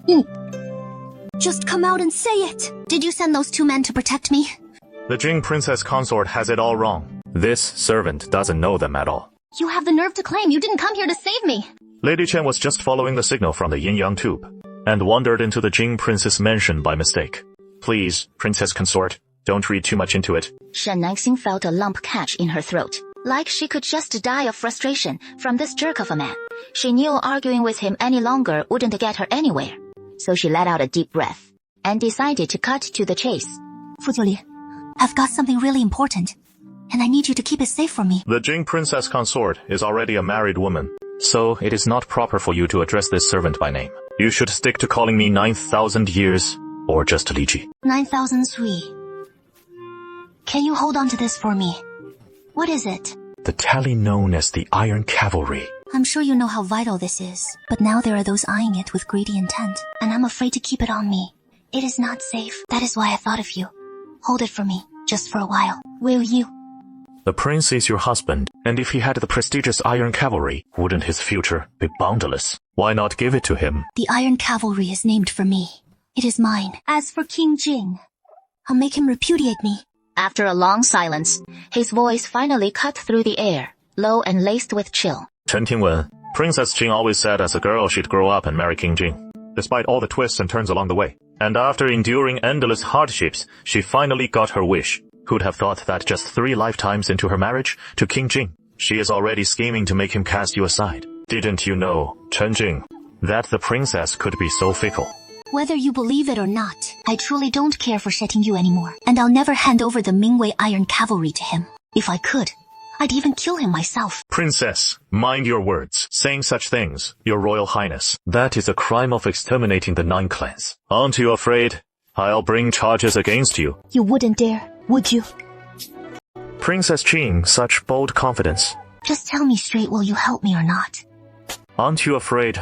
I'll claim the Iron Cavalry for myself. If that is what you desire, then it is yours. But why? Fu Julie, you're the one my heart longs for, but I'll find a way to get hold of that letter. Then you'll marry me. What do you say? Princess, what makes you think that King Jing casting you off means this king would stoop to marry you? You would. You're mistaken. This king has no intention of it. Blushing already. Your face is turning red. If Princess Jing truly wants this king to do her this favor, it is not impossible. But there is no need to resort to such a flimsy pretext. This king and Princess Jing are complete strangers, so talk of marriage is utterly ridiculous. Fu Jiuli tucked the military token of the renowned Iron Cavalry into his bosom, and left those words hanging in the air. Princess Jing, this favor, this prince shall grant you. With that said, he turned to depart. Don't go, my little one. The man's entire body went rigid in a heartbeat, her soft, warm curves pressing flush against his back. His fists clenched, white-knuckled, barely holding back the impulse to whirl around and crush her fiercely into his embrace. He doesn't deserve her. Long ago, on that night, he entered the palace. He had forfeited all claim to such tenderness. He applied the slightest pressure, attempting to loosen her grip from around his waist, only to watch bruises bloom on her pale wrists. She refused to yield, still clinging desperately to his waist. Yet, he couldn't bear to summon even a shred more strength to hurt her. Let go. Won't you? He was helpless, a blaze of anger surging straight to his temples in that moment. Does Princess Jing mean for this prince to play the role of your illicit lover? No, that is not it. I didn't mean it that way. But the tall man in black robes and dark hair ignored his words entirely. Without pausing, he leaped up, vanishing from view in just a few swift bounds. Shen Naxing stood rooted to the spot for a long time, her eyes lingering on the direction he'd disappeared. Miss, are you playing matchmaker like Yu Lao himself? Only after a long pause did she hear the young lady's soft hum. Seduce him. I wouldn't mind at all. So, when you return to your family home today, why get so close with Prince Jing? He trailed off halfway, struck by a sudden realization, his eyes widening in surprise. Oh, I see now. Miss, you must have done it on purpose, right there for the old Marquis and the others to witness, so they'd finally feel at ease about you. Isn't that it? Half right. From everything Sheting Yu did in my past life, there are 2 things he truly obsesses over. One being the throne, and the other, Shen Zhiyi. That is exactly why he has been sucking up to him these past few days, just to get a scrap of kindness from him. And once Shen Zhiyi catches wind of it, with Shen Zhiyi's explosive temper, he won't stand for it. He'll blow up for sure, forcing his hand to divorce me. Yeah, what is wrong? When Aunt Yu entered from outside, she found the room in complete disarray, things scattered everywhere, with only the quilt on the bed piled up high. Oh. Yeah, have you heard how King Jing escorted that wench Shen Nanshan back to her family today? Auntie... Am I truly no match for Shen Naxing, no matter how hard I try? The moment Shen Naxing returns, She can just cast me aside so easily. He abandoned Jade Gege for 8 long years. It was I who stayed by his side for 8 years. I who kept him company all those 8 years. She's Nangsing. What makes her better than me? These past few days, I've endured my own pain, pouring every ounce of effort into tending to him, soothing his wounds. What more can I do for him? What else is left for me to do? My dear girl, let me see those wounds of yours. A few days ago, I heard you'd been caned, but on ordinary days I wouldn't dare come see you, for fear of causing a family scandal. It is only because I knew the prince consort was away that I risked sneaking over here. As she spoke, she gently helped Shen Zhiyi sit up from the bed, slowly unfastening his clothes, revealing the brutal crisscrossing scars on his back. Those wounds were terribly deep. In places the flesh was still raw and gaping, others festering with PS. Miyar, you've gone and tangled yourself in this bridal trousseau. This reckless, forbidden indulgence. Mother, it is not Brother Yu's fault. I was the one who lured him in. I just couldn't bear him consummating things with Shen Nanxia. The mere thought of it tears me apart inside. I simply can't accept it. Couldn't he have held back for just a few days? At least until you started feeling better. Mother, I wanted it too. Mother, let's not talk about that now. Didn't you mention last time that father wants to elevate you to equal wife? Has that gone through yet? Mother, has something gone wrong with the Taiping Qi affair? Mother, what on earth happened? Didn't you say grandfather had already given his blessing? Then who the hell could sabotage it? Could it be Shen Nanxing? Yes, your majesty. On the very day your father was set to propose the betrothal, his majesty decreed to honor the scholar's wife as madam of the first rank. By what right? What monumental service has Shen, Nangsing's mother, rendered to the Beiyue kingdom? By what merit does she claim the title of madam of the first rank? What unparalleled glory that is. How could she possibly deserve it? She couldn't even hold on to her own husband. Just a forsaken lady of the inner quarters, cut off from her family. By what right does she get this? All because she bore a daughter like that.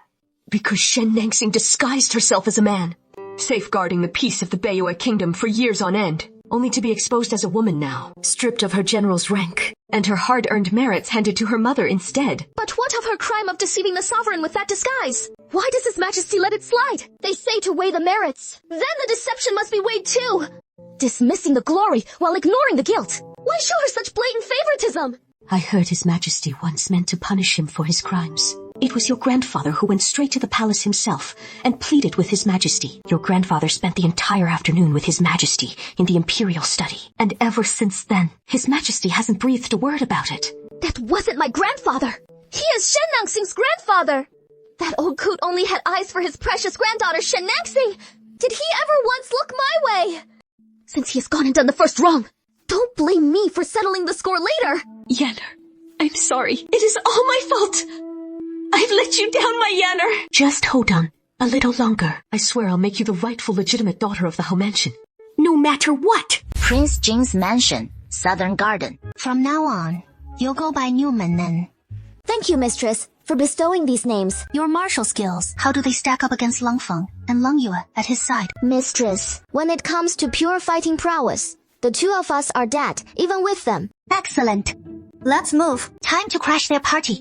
15 minutes later, Shen Nanxing 带着的 accompanied by Nuan Ning, and a crowd of maids and manservants from Prince Jing's mansion, kicked open the gate of the estate. And in an instant, chaos broke out inside, with everyone scrambling in panic. What do you think you're doing? Are you blind? You idiots! These are all the things His Highness bought for our young miss. You can't take them! Be careful not to damage the screen! Hey, don't hit anyone! If His Highness finds out, he'll flay you alive! You can't take that away! It is our young Mrs. Jewelry! Amid the clatter of smashing objects and a chorus of cries, a woman in nothing but her undergarments, her hair a tangled mess, stepped out slowly. Shen Nanxing, what are you doing? Shen Nanxing, what more do you want? You've already stolen Brother Yu away from me! What more do you want? I didn't want anything like this. This estate is Prince Jing's mansion's property. And as Princess Jing, I oversee the household affairs of Prince Jing's mansion, so reclaiming my own estate isn't asking too much, is it? This was all prepared for me by Brother Yu!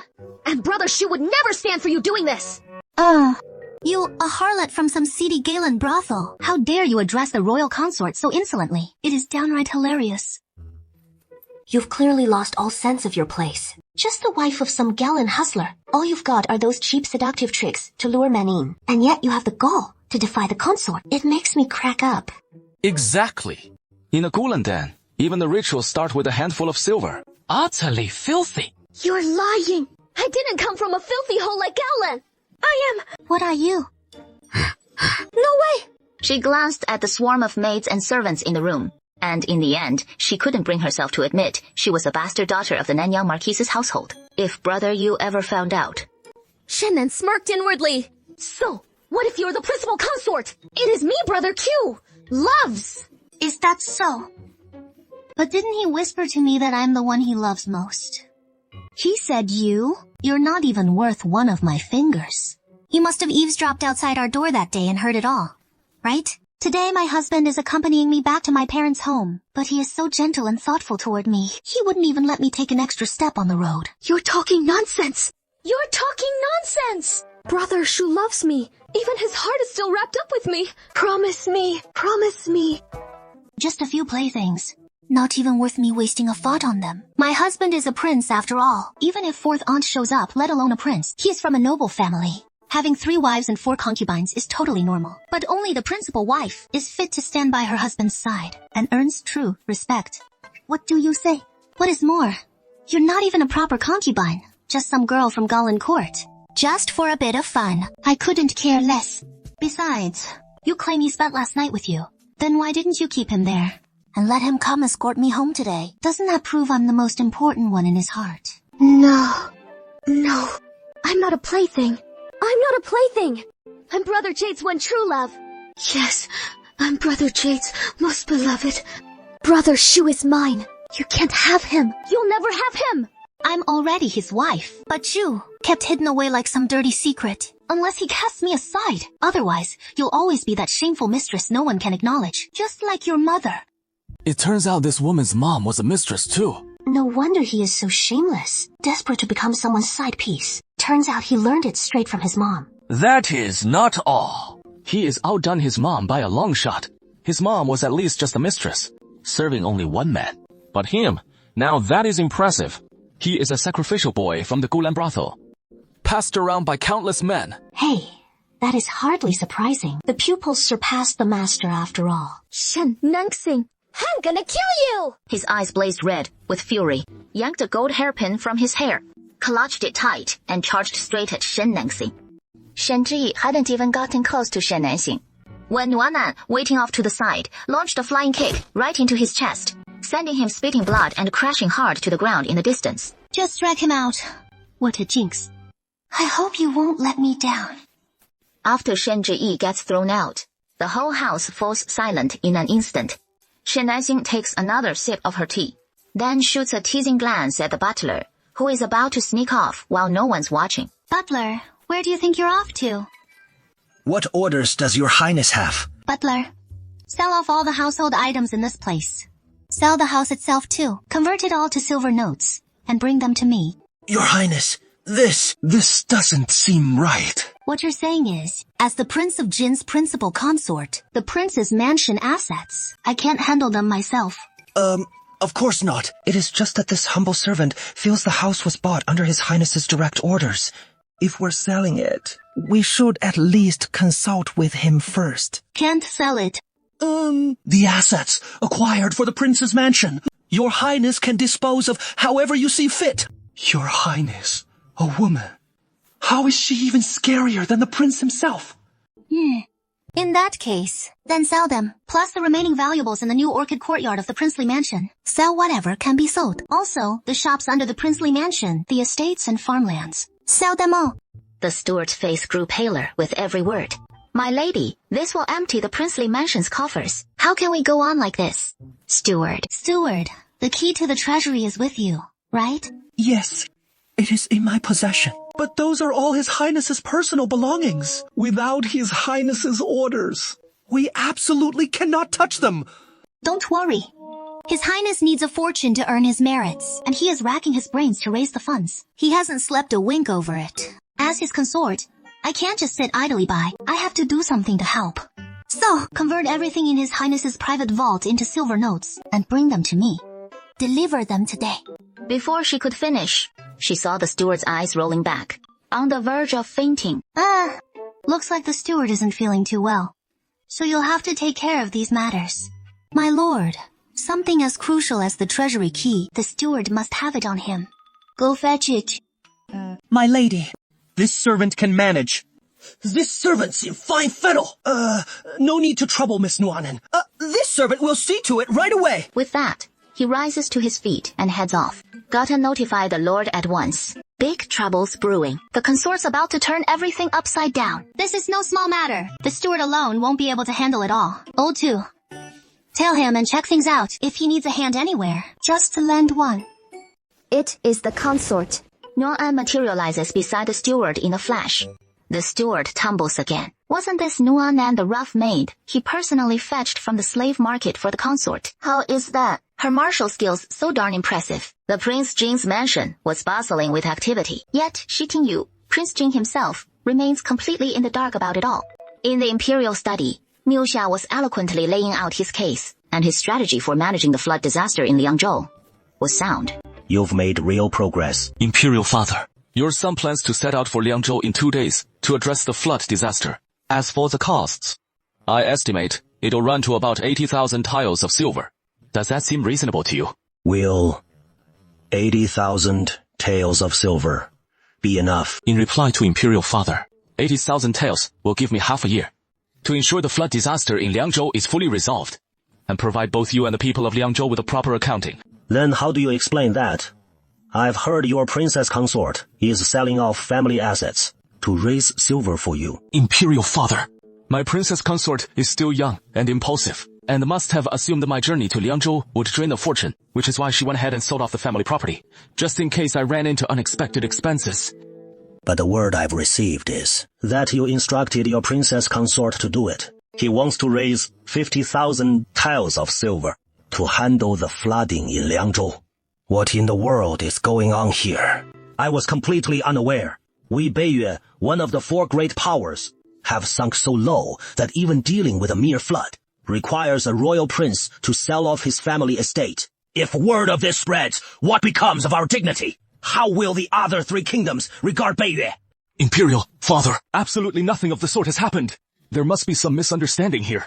Following the plan I just laid out for you, 80,000 taels of silver will more than cover it. There is no call for my princess consort to sell her dowry. Please look into this clearly, Imperial Father. Is that truly the case? Absolutely true. As Shi Tingyu proclaimed loudly, deep down, he despised Shen Nangxing utterly. That idiot. What a complete fool. He did instruct him to sell the dowry, no denying that. But is that something to shout from the rooftops? And now, it has reached the emperor's ears. Imperial Father, I have already sworn to the authorities that no such thing occurred. In 2 days, I will depart for Liangzhou to oversee the flood relief. You may send the local officials to monitor my every move, and I guarantee all costs will stay under 80,000 taels of silver. No smoke without fire. Go back and reflect on your mistakes in seclusion. Once you've truly understood them, then come see me again. Imperial Father, in 2 days, I must set off for Liangzhou. These next 2 days, there are many matters that need preparing in advance. I have my own plans for this. Imperial Father, I won't leave just yet. Shi Tingyu was so furious that the veins bulged on the back of his hand. Yet, he dared not lash out. And after kneeling there for what felt like ages, no matter his rage, he could only swallow it, kowtow in thanks, and depart. You idiot. You utter fool. The duck already in hand has flown away. Your Majesty, calm your anger and take better care of your health. My son, In the end, it is my own failing in this matter. I was just racking my brain over how to break it to him when that memorial arrived, accusing Shen Nangxing of selling off the Jin Prince's estate to raise funds, which handed me the perfect excuse. It is just that this boy, yours, is far too foolish. Compared to hunger, he is only ahead by a few years in age, and doesn't hold a candle to hunger's sharp wit. Yeah. His birth, mother can't hold a candle to hunger's. At that, a shadow of sorrow flickered in his eyes. He had no heart left for the memorial, and rose to his feet. Come on, let's go see hunger. The 6th prince has been sharp as a tack since he was little. Even tutor Shu can't stop singing his praises. Right now, He was practicing his calligraphy. Hanger the second. That kid's never been any trouble. Shi Tingyu stepped out of the palace gates, climbed into his carriage, and headed straight for Prince Jing's residence. The more he stood on the way, the angrier he got. How could there be such a fool of a woman in this world, who'd blab a closely guarded secret until the whole court knew, and wreck his grand scheme to boot? He couldn't help muttering curses under his breath the entire ride.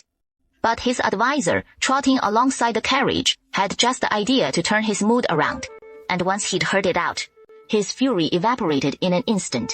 A sly smile creeping back onto his lips. Handling the Liangzhou floods isn't exactly a plum assignment. Out in the sticks like that, with a massive deluge to boot, you can bet the food and lodging are miserable. Stuck there for half a year or more. Who knows what hardships you'd endure, but snag that Iron Cavalry title, and who dare look down their nose at him then? As for women, a little sweet talk goes a long way. Doesn't even take much effort. Once he'd pieced it all together, he called out to his men. Head to Mirror Moon Lake Book. Has a pleasure boat and a spread of fine wine and dishes, and plenty of fireworks to light up the night. Twilight was gently falling over the sky, lanterns flickering to life in the south garden. Shen Nangxing lounged idly on the chaise in the courtyard just then, savoring the sweet spring apricots, while mulling over how he'd forgotten to ask Fu Zhuli to dig into it for him today, how to track down that elusive contact known as Iron Rider. And right on cue, a message arrived from Xi Tingyu's envoy, saying the moon was at its most enchanting tonight, perfect for a leisurely cruise on the lake. Had booked the grandest pleasure boat, waiting for you at Mirror Moon Lake. No backing out now. Not going. Who'd want to go boating with him anyway? Does he think he is Fu Zhuli, or what? But Chunxing paused, considering, then leaned in close and murmured a few words in his ear. Shen Nangxing's eyes lit up, and he bolted upright from the chase. Let's go. Time to chase the moonlight. Xing'er, you're here. Brother Yu, how'd you find the time today to bring Shinner out for a lake stroll? Just one last round of this charade for you. Then, after all, Yer was already hurrying to join us. Xing'er is my princess consort. No matter how busy I get, I still ought to make time to be with you more. Xing, it is getting late. Shall we head to the pleasure boat? Jade brother, I've got a surprise for you. And if you like it, Jade brother will bring you here every month from now on. Mother! What happened to your face? Who was it? Who dares lay a hand on you? Aunt Chu froze for a moment, and there was her daughter in nothing but her undergarments. Her dark hair disheveled and tumbling over her shoulders. Even her usually fair and lovely face smeared with grime. Yeah. What is wrong with you? How did you end up rushing back here looking like this all of a sudden? Aren't you scared? The prince will find out. Mother! I've been thrown out by Shen Nangshuan! What gives him the right to kick you out like that? Mingmei lives in the Yi Prince's mansion. So what right does he have to drive you away? Does Prince Jing know about this yet? Jade brother probably has no idea. And if he did, if he knew, how could he just stand by and watch Shen Nangshuan humiliate me like this? He must be keeping it from Jade brother. And you, what happened to your face? You were perfectly fine when you went to see your daughter earlier. Shen Nangxing, you can bully me all you want, but you had no right to lay a hand on my daughter. Do you take me, Wang Xiaqiu, for some pushover? Mother, did Shen Nangxing do this to your face? No. It was the two maidservants by her side. They seem to have impressive martial arts skills. So where on earth did she find two such formidable maidservants? It was Brother Yu who had the steward buy them for her. On Prince Jing's orders. Why would Prince Jing go and buy her two maidservants with such exceptional skills? I've never seen maidservants as capable as that in all the years serving you. I have no idea. Mother, tell me, deep down, does he truly love me? Or is it Shen Nangxing? He hasn't forgotten her at all, has he? Oh no, that is not it. It can't be, yeah. I've seen with my own eyes how Prince Xing has treated you all these years. His love for you is genuine. But if he truly loved me, then why give such skilled maidservants to her and not to me? To Shen Nangxing? Mother still believes there is bound to be a misunderstanding at play here. Who knows? It might even be Shen Nangxing's scheme. All these years, she's been out there with your grandfather on the borderlands, witnessing all sorts of deceit and intrigue. So she is bound to be cunning as can be. Or why not just seize a chance to ask King Jin yourself? That way, you won't let a mere misunderstanding sour things between you and him. Shen Zhi 一别头, lip, and nodded. Yeah, She had to hear it straight from Brother Yu herself, and she sure as hell wouldn't let that woman Shen Nangxin lead her around by the nose. So she obediently went off for a bath, then took her time getting dolled up into town courtyard, putting on a fresh, innocent layer of makeup, twisting her hair into an elegant updo, and slipping into a soft pink gown. Just look how stunning our little Yanner is. How could any man in this world not fall for her? At that moment, Aunt Yu leaned in close, whispering a few words right by her ear. Mother, are you sure this plan of yours is airtight? What if someone catches on? Don't you trust how I handle things? Of course there'll be no loose ends. You just sit tight and wait to become the noblest legitimate daughter in this Marquise's household. One day soon, we'll clear away every obstacle, that meddlesome principal wife included, and you'll get to marry King Jing in grand style. My proud Yenner, born to be a phoenix soaring through the 9 heavens. How could we let a few bits of trash ruin your bright future? Madam, the folks from Qingwangfu have sent someone to invite Miss to go boating on Jingyue Lake. Yeah, see. What did Mom tell you? Hasn't he shown up tonight to sweet-talk you already? Your brother Yu's inviting you out for a boat ride on the lake. Mom, then I'll go meet Brother Yu. What is the big rush? What is so bad about letting him wait a little? He has gone and upset you, so he deserves a little punishment. Make him wait even longer. I'm worried. Brother Yu might get too impatient waiting. What are you worried about? Men are just cheap like that from the start. The easier something is to get, the less they know how to treasure it. Only playing it hot and cold like that works best. That is what really keeps him pining for you day and night. Trust me on this. You won't regret listening to Mom. Under Aunt Chu's gentle persuasion, Shen Zhiyi finally settled back down, coolly called out to the servant outside. Go tell the people from Jingwangfu. Just say, I'll be along shortly. Oh, my God. What a magnificent fireworks display. It has been ages since I last saw fireworks this stunning. This has to be some wealthy young lord lighting them for his intended bride. It is almost too dreamy to imagine. If I were that girl, I'd be over the moon with happiness. I'm so envious. Who cares? Who set them off anyway? We get to enjoy them without spending a dime. Let's savor every moment. Like shooting stars streaking across the sky. Let me make a wish. Whichever young lord puts on a show like this, I'll marry him without a doubt. Amid this breathtaking cascade of grand, wondrous fireworks, Shen Zhiyi rides slowly in his carriage through the spectacle. From within the carriage, he'd already caught the crowd's murmurs, his cheeks already burning with a shy flush. He'd felt a twinge of resentment earlier, wondering why he hadn't arrived yet, when Brother Yu decided to release the fireworks ahead of schedule. But now, overhearing their envious sighs, he couldn't help but think the timing was just right after all. The young miss has arrived. Shen Zhiyi holds her head high with poise, a radiant, flawless smile gracing her lips as she glides gracefully to the dock for the ornate pleasure boats. A young attendant from Prince Jing's manor has been waiting there eagerly. Miss Shen, our pleasure boat will be docking any moment now, if you'd be so kind as to wait just a bit. Why isn't the pleasure boat waiting for my brother Yu by the shore? Miss Shen, the prince is already aboard the pleasure boat, no doubt with a surprise waiting just for you. One that'll bring tears to your eyes. Oh. Shen Zhiyi perked up at that, a smile tugging at the corners of her lips once more. She glanced back at the maid trailing behind her, and pulled out some loose silver. For your little four. Who lit up with a grin from ear to ear. She thanked her over and over, snatching up the silver fragments and slipping them straight into her pocket. The princess always says, when a lady hands out silver as a tip, you take every last bit, no holding back. As the pleasure boat glided slowly closer, Shen Zhiyi caught sight of 2 shadowy figures standing close together on the deck. One man, one woman, it looked like. She lifted a hand to rub her eyes, and peering again. Yes, there they were, a man and a woman on the deck. Even in the dim night, she knew those familiar silhouettes at once.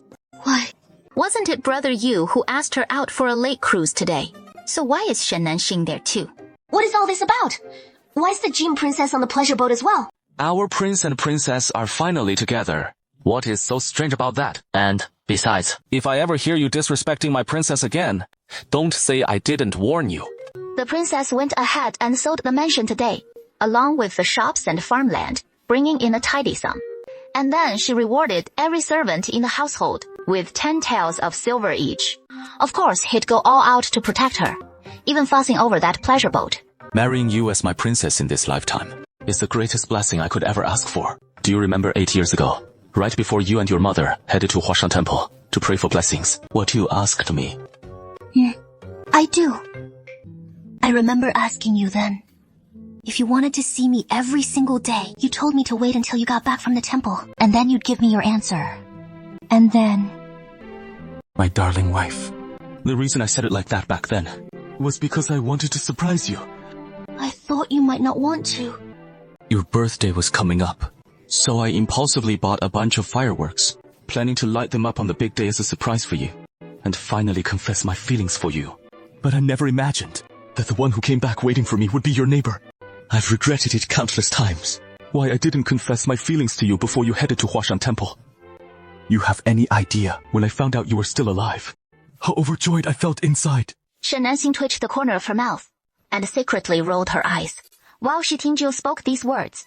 He kept one hand tucked behind his back, quietly giving a signal. Fireworks burst into bloom all at once overhead. Xing'er, that surprise I couldn't give you 8 years ago, I've finally made up for it. Tonight's moonlight is just perfect. Xing'er, would you share a drink with Jade Princess? Though Shen Nanxing had just been looking down, out of the corner of her eye, she glanced through the small cabin door, spotting the maid as she poured the wine, clearly slipping something into the wine pot. This had to be at Shi Tingyu's orders, and since he wasn't dodging the drink himself, willing to share it with her, it proved whatever was in that wine was harmless. That jerk! Her mind racing as she pondered the raft, when suddenly, out of the corner of her eye, she noticed a familiar black silhouette. She looked and saw not far from the painted boat she was on.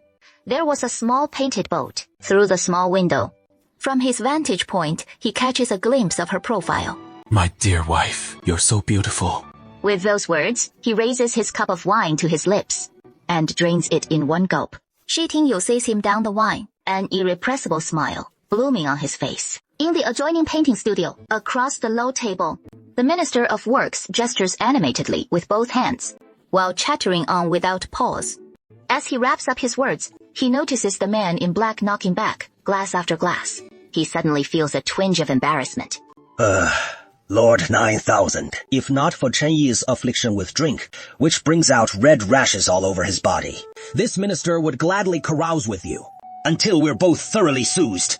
But given this minister's condition, I can't join you in your cups, leaving you to drink alone without full cheer. And I feel profoundly ashamed. So with tea in lieu of wine, on behalf of Liangzhou's people, I raise this cup to you. The Minister of Works hails from Liangzhou himself, and for Lord 9000's personal journey to Liangzhou to quell the floods, his heart overflows with gratitude. Lord 9000. The Minister of Works clears his throat softly, offering a gentle reminder when a sharp crack rings out, startling him half to death as the wine cup in Lord 9000's hand shatters in his grip. This 9000.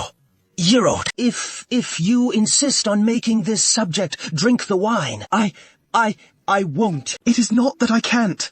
It is not unacceptable. That cup of wine slid down her throat into her stomach, and her whole body began to burn with heat from the inside out. Shen Nanxing dug her nails into her own fingers, just to hold on to a fleeting moment of clarity in her mind.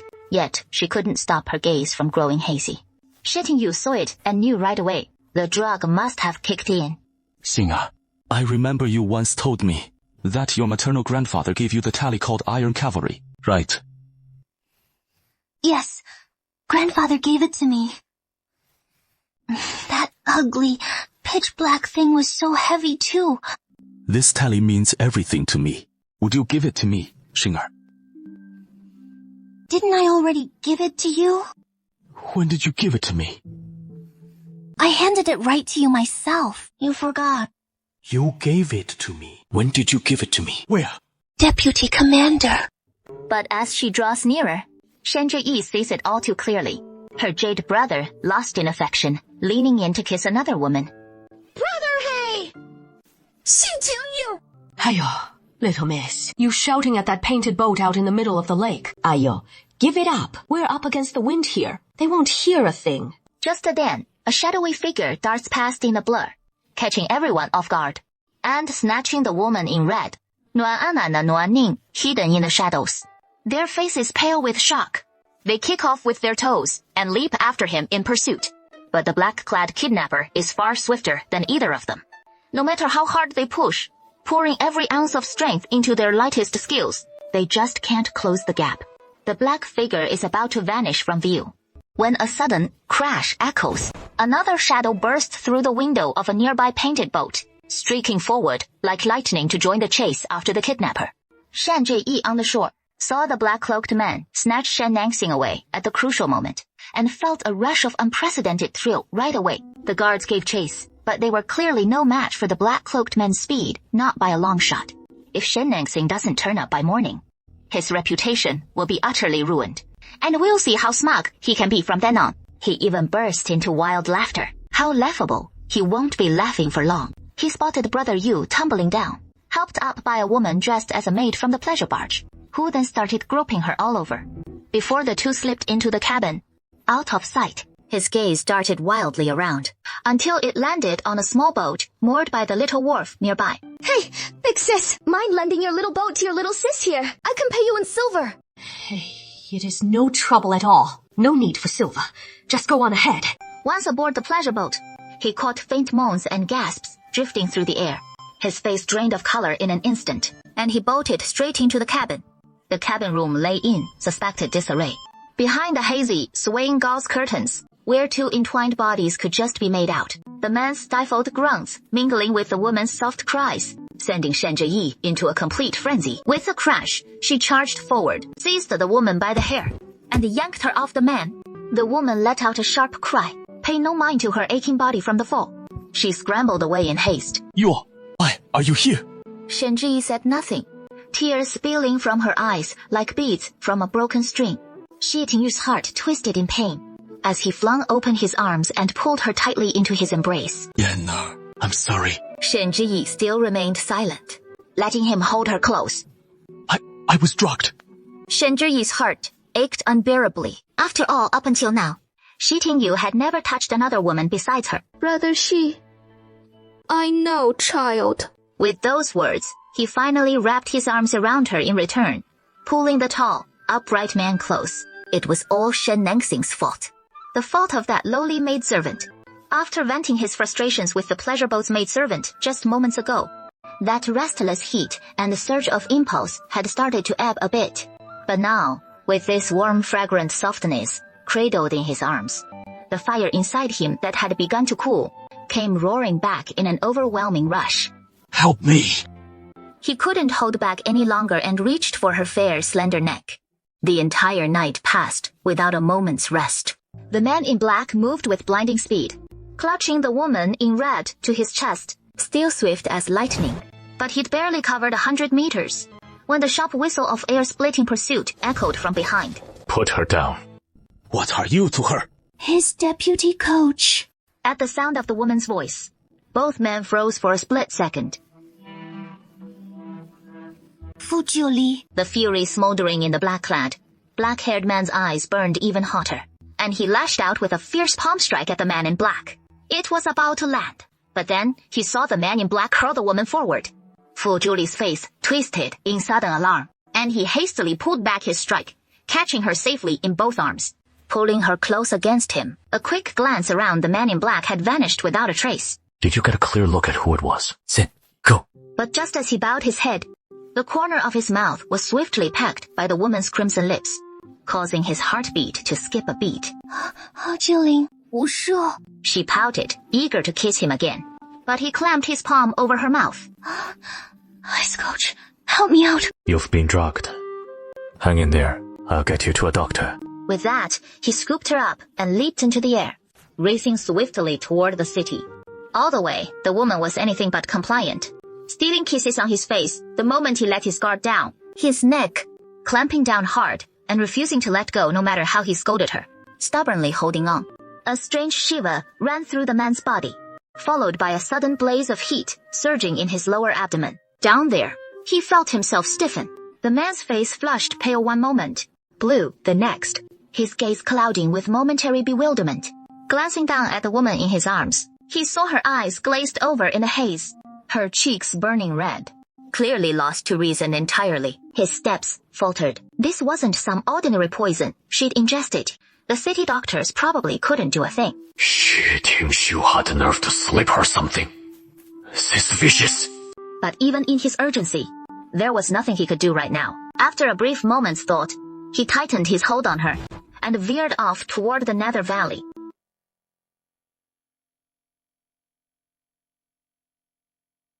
After a grueling journey, we've finally reached Netherworld Valley. Neither of us is holding up well. Ah, looking at your state, I figured you'd been dosed too. Cut the chatter. Check her over quick. Someone slipped her that kind of drug. With that, he brushed past the old man, carrying the woman inside, on the low couch. You got no manners, kid. You're the one begging me for help right now. So go fetch me a cup of water. I'm parched. Can't diagnose a thing like this. Fu Zhuli sighed, gently settling the woman on the low couch, then turned to head out for water. Wait, don't go, young Master Fu. Step aside. Let old Fu take a look. Fu Zhuli wouldn't let him scoop her up, pinning one of the old man's arms while gripping his wrist, offering her other hand to the doctor for the pulse. The old doctor shot the man a sour glare, but still pressed 2 fingers to her wrist. Moments later, his brows furrowed deeply.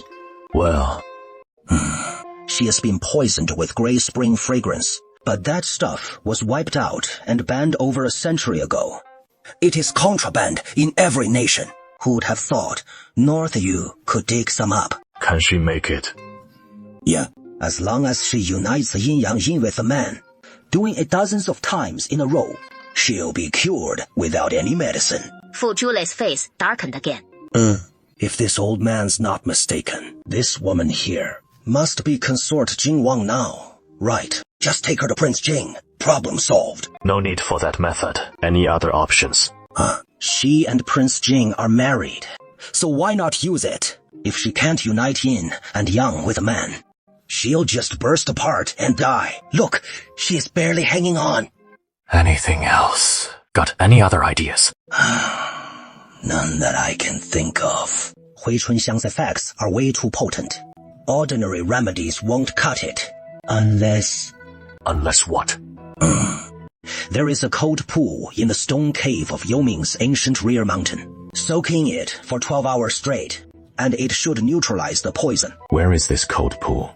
Let's head there now. Hey, hold on. Do you have feelings for him? The man shuddered all over, falling silent for a long moment. What does that have to do with any of this? Since you won't let King Jing help her purge the poison, I've been watching this poor girl, and deep down, she's clearly taken with you. If your heart yearns for her too, why not step up and help her through it yourself with that sturdy build of yours? A few dozen rounds should be no sweat. You'll handle it just fine. Deputy Manager, I'm in so much pain. Please, help me. Little one, who truly holds your heart, is it He Yu or Fu Zhuli? Fu Zhuli. Fu Zhuli held his breath tight, as if something inside was twisting his heart in knots. My heart, it is racing. Let's head to the cold pool. Hey, kid, you could easily help the girl purge her poison, and she is more than willing to let you. From what I see, you don't exactly seem indifferent to her either. So why insist on dragging her to that cold pool? Hey now, don't you underestimate my cold pool.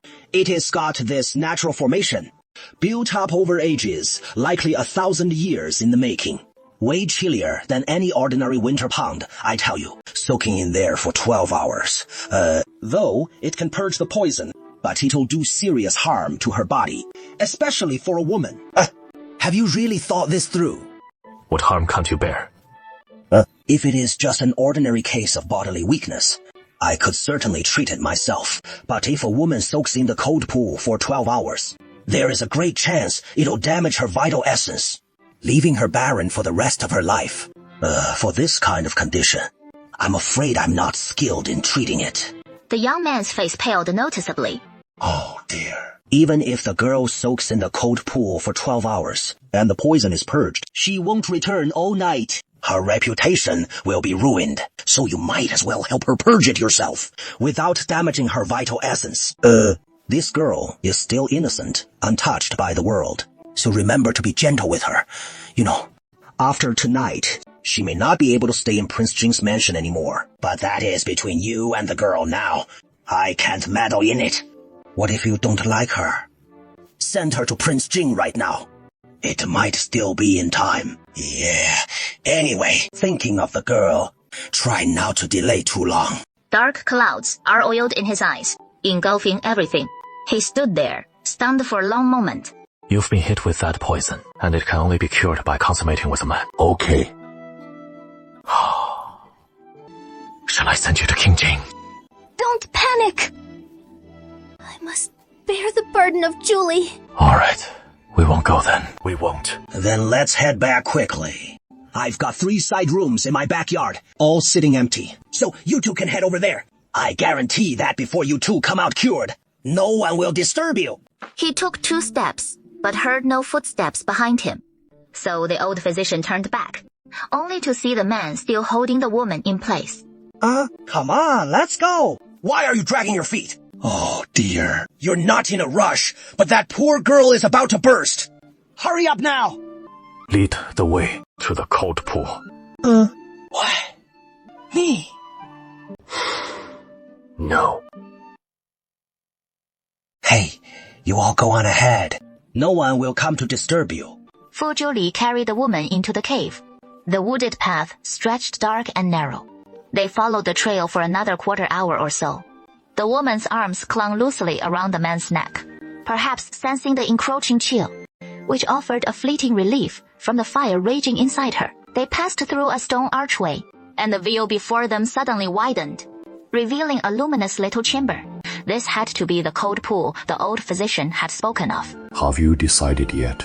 Bathed in the icy draft, the woman felt her inner blaze ebb for a brief moment, and her mind sharpened just a touch.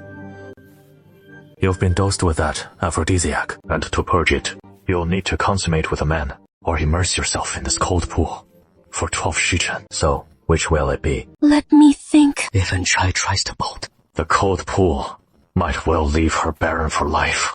You do realize that you can still change your mind. If I choose to consummate with a man, What would you do then?